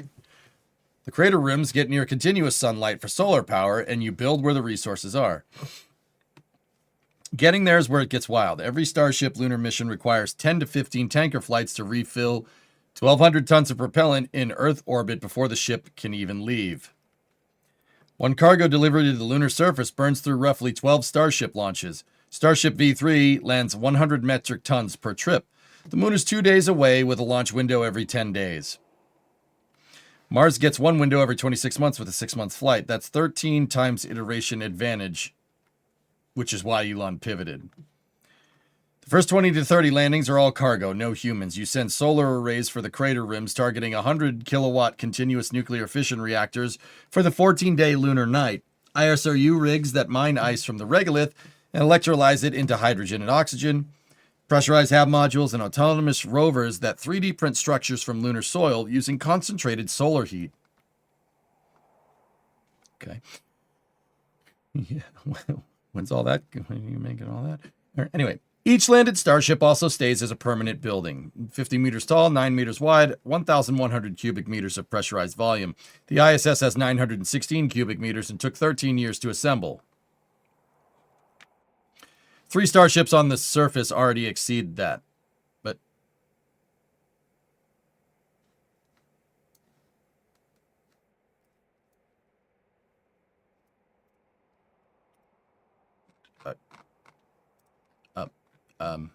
you never mind. The economics flip the moment you start producing oxygen on the moon. You stop shipping 78% of your propellant mass from Earth. Tanker flights per mission drop from about 15 to 4. Every ton produced locally frees up mass budget on the next inbound Starship for more construction equipment, food systems, and mining hardware. The base starts building the base. That's what self-growing means. Compound logistics where each delivery makes the next delivery cheaper. I mean, for somebody that's not a spaceflight guy, apparently, this guy knows more than most, but some of it is a little okay. But most of it's right. 2027, the first uncrewed Starship lunar landing. SpaceX told investors March 2027. 2028 to 2030, cargo buildup. 30 to 50 deliveries, all robotic. ISRU prototypes go operational. 2030 to 2032, first crews arrive. Probably 6 to 12 people, 6-month rotations, running equipment, maintenance, and scaling propellant production. 2033 to 35, permanent population hits 50 to 100. Propellant depot goes up in low lunar orbit, so arriving ships refuel before descent. 2035 onwards, population grows past 100. Agricultural models come online. The base becomes partially self-sustaining. No, this is not AI. He wrote that dude wrote this. Just look at Elon's reply. Creeper, we have to understand context before we get to that. Before we get that far. The unsolved problems are real. Lunar. Damn it. Lunar dust is electrostatically charged and sharp as broken glass. Yeah, it's pretty bad. It shreds seals, clogs machinery, and embeds in lung tissue. Nobody has a long-duration fix because we haven't needed to do that yet. If we go to the moon, it's an easily solvable problem. They figured it out with the Apollo program good enough, just saying. Radiation on the surface runs 200 times Earth's dose. Regolith shelters and water shielding help, but add enormous construction overhead. 14-day night drops to minus 173 C and kills all solar power. But you proved your point. It's abrasive, Ghost Mooner. It's lunar regolith is like talcum powder or baby powder. It's really you ever use like baby powder or something and you get it on your shirt and it's not coming off? That. It's like that, but it's abrasive. So it's like very finely ground dust, like rocks. Remnants of the moon basically being pulverized by something that hit it so hard it ground all the rocks into nothing. And the only flight-ready nuclear reactors produce 1 to 10 kilowatt, far below what a growing base demands. What years of 1/6 gravity due to the human bone density and cardiovascular systems is completely unknown. Brother, if we could survive on the ISS, I'm pretty sure the moon isn't a problem. It's, considering microgravity. But anyway, SpaceX is valued as $1 trillion, and it just told investors the moon comes first. They're betting that proving lunar logistics at commercial cadence builds the playbook for Mars. The moon is a 2-day test lab with a 12-day resupply cycle. Mars is a 6-month voyage with a 2.5-year wait if anything breaks. It makes sense. I was trying to see if this guy was trying to prove him wrong or not, but he seems to know what's going on. This is what Elon replied to. The Starship V4 tanker version will deliver more than 200 tons of propellant per flight, so more like 5 to 6 tanker flights to refill the Lunar Transit Starship in orbit.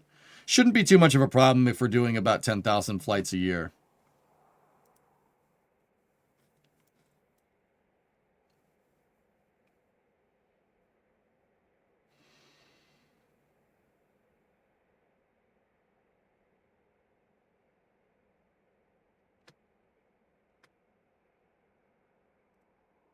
You're going to need a lot of starships to do that, homie.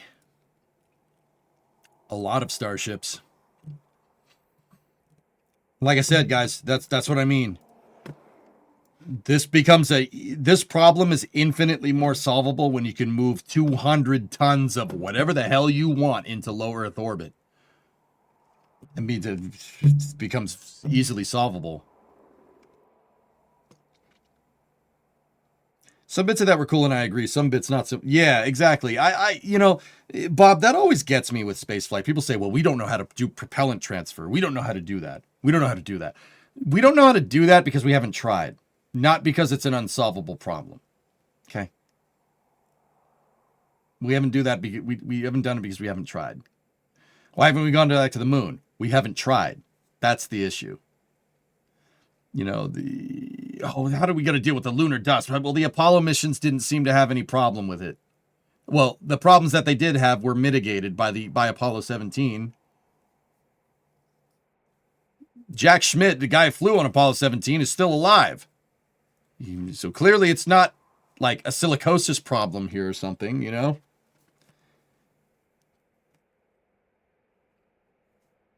Rolls-Royce have a lunar nuclear microreactor design that is estimated at 10 megawatt electric. Good. How much mass is that? 200 tons could move a lot of those things to the lunar surface. That's all I'm saying. I don't think you really need to worry about radiation up there either because, it's just everywhere. Like the radiation from the reactors.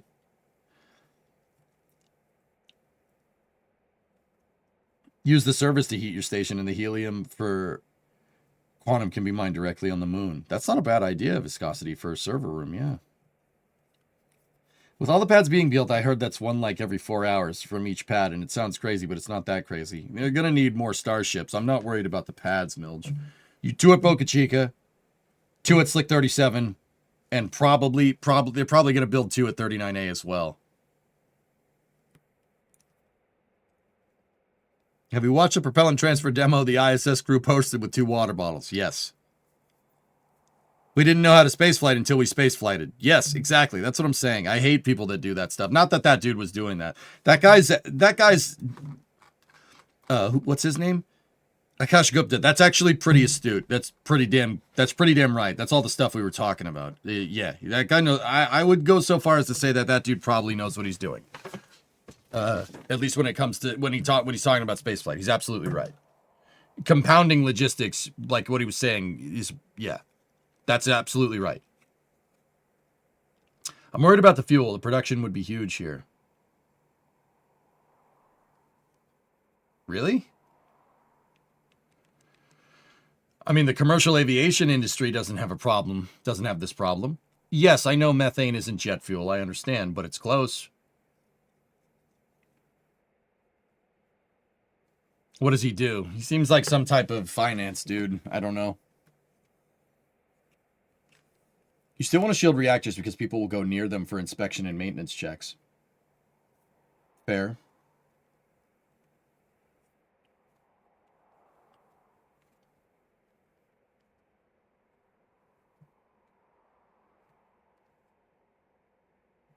Methane, get the cows. I mean, seriously. Like, Thomas, here's my thing. Do we produce enough methane? Just like methane gas from civilization, let's just say, like cows, for instance. Do we produce enough of that to support 10,000 flights a year? I'm not saying like making actual rocket fuel, just methane. Do we produce enough methane gas to support that? I would say absolutely yes. If we just like took all the cattle that's in the entirety of the United States, how much methane gas is that? It's probably a lot, probably enough to support a good amount of flights. And that's just cows. Not that I'm saying Elon's going to go around, farming cow gas. I'm just saying that methane production is not that big of a deal. That's not a big problem. We already produce tons of fossil fuels. Millions of tons of fossil fuels. Yeah, we put fart bags on cows. Sure. Texas has a lot of cows. Let's go.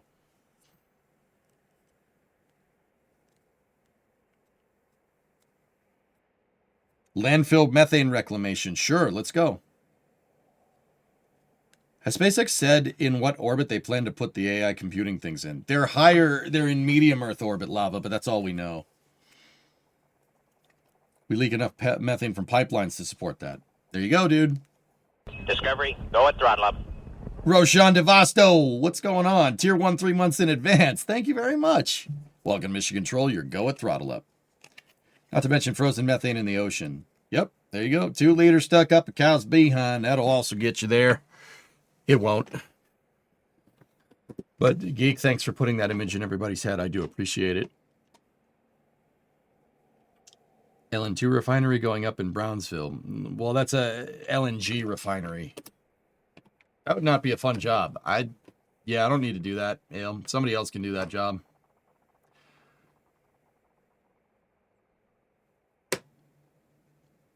Cows support enough where some farmers have a methane condenser to have methane powered tractors. There you go. Hit a nice whiff of that on the road trip. That was terrible. They may need to lower the methane purity requirement for Raptor though, which is what I think they've been doing. Yeah, exactly. Cyborg, if you open up Raptor for LNG, this is not an issue. If you can make Raptor run off liquefied natural gas, this whole question of whether there's enough methane becomes irrelevant. Because is there enough LNG? Oh, yes. There is enough LNG. There's more than enough.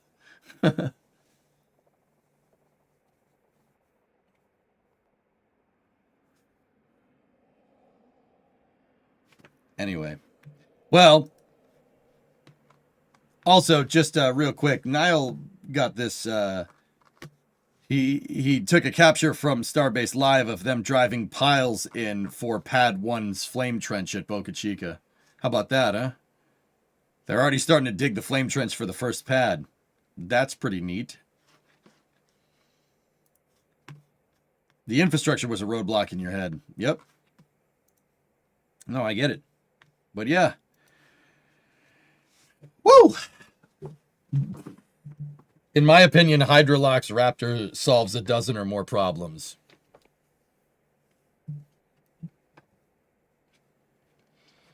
I mean, Seacracken, here's the thing. Do I disagree with that? Yeah. Should SpaceX do it? Don't know. If they did it, I would not be upset. Is that fair?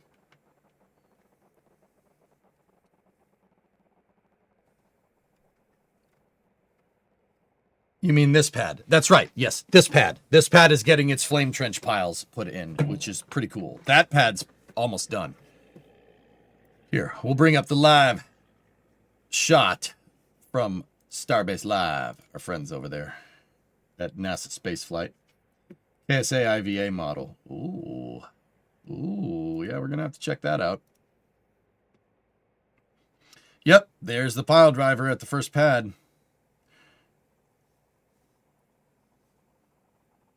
Oh, that crane's moving, dude. All right. Just feed it moon rocks. I mean, we could. All right. Last bit, we'll check out the capsule IVA stuff from our buddies over at Rocket Works.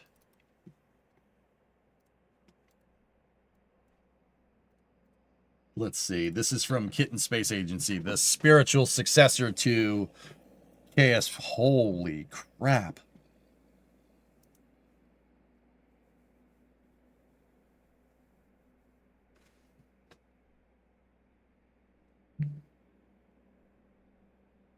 Whoa.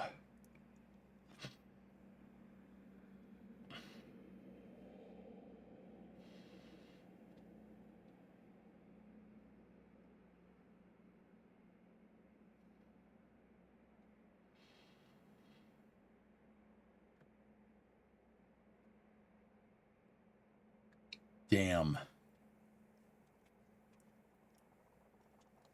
Art doesn't make the game, though. Yeah, we know that.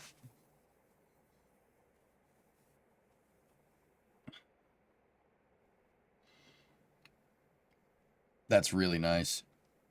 It's supposed to look like a Gemini capsule.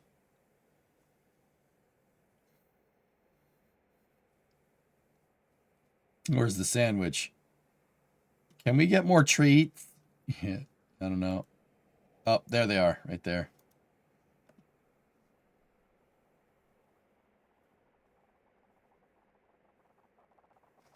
Some real nice texturing going on there with the pads. Real good. Really nice normal maps on the pipes, too. Very nice.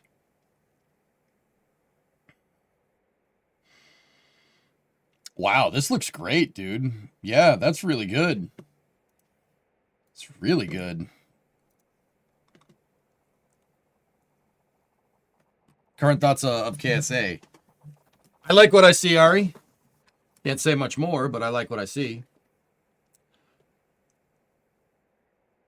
Those are Dean's sardines. That's awesome. Imagine doing catnip in space. Okay. All right, that's enough. That's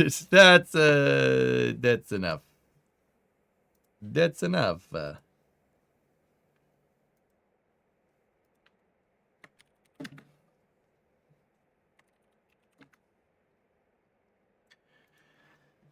Okay. All right, and on that bombshell, that's going to do it for the Space and Rocket review. I hope you guys enjoyed it. We did about 2 hour 30 minutes. That's good. That's good enough for space news. That's good. Can we play more Factorio? Can we play more Factorio? Is that something we can do?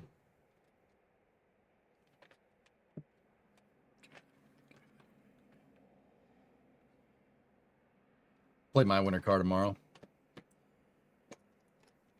Cool. All right. Did you do all your homework? Yeah, Dad. Chat.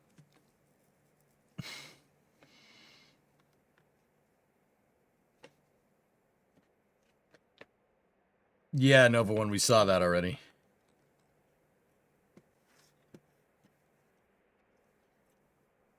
It's actually pretty fine hired. Yeah, it's pretty good. I want to join. No, this is my single player playthrough, Discovery, man. go at throttle up. Have you seen Brimo lately? Yes.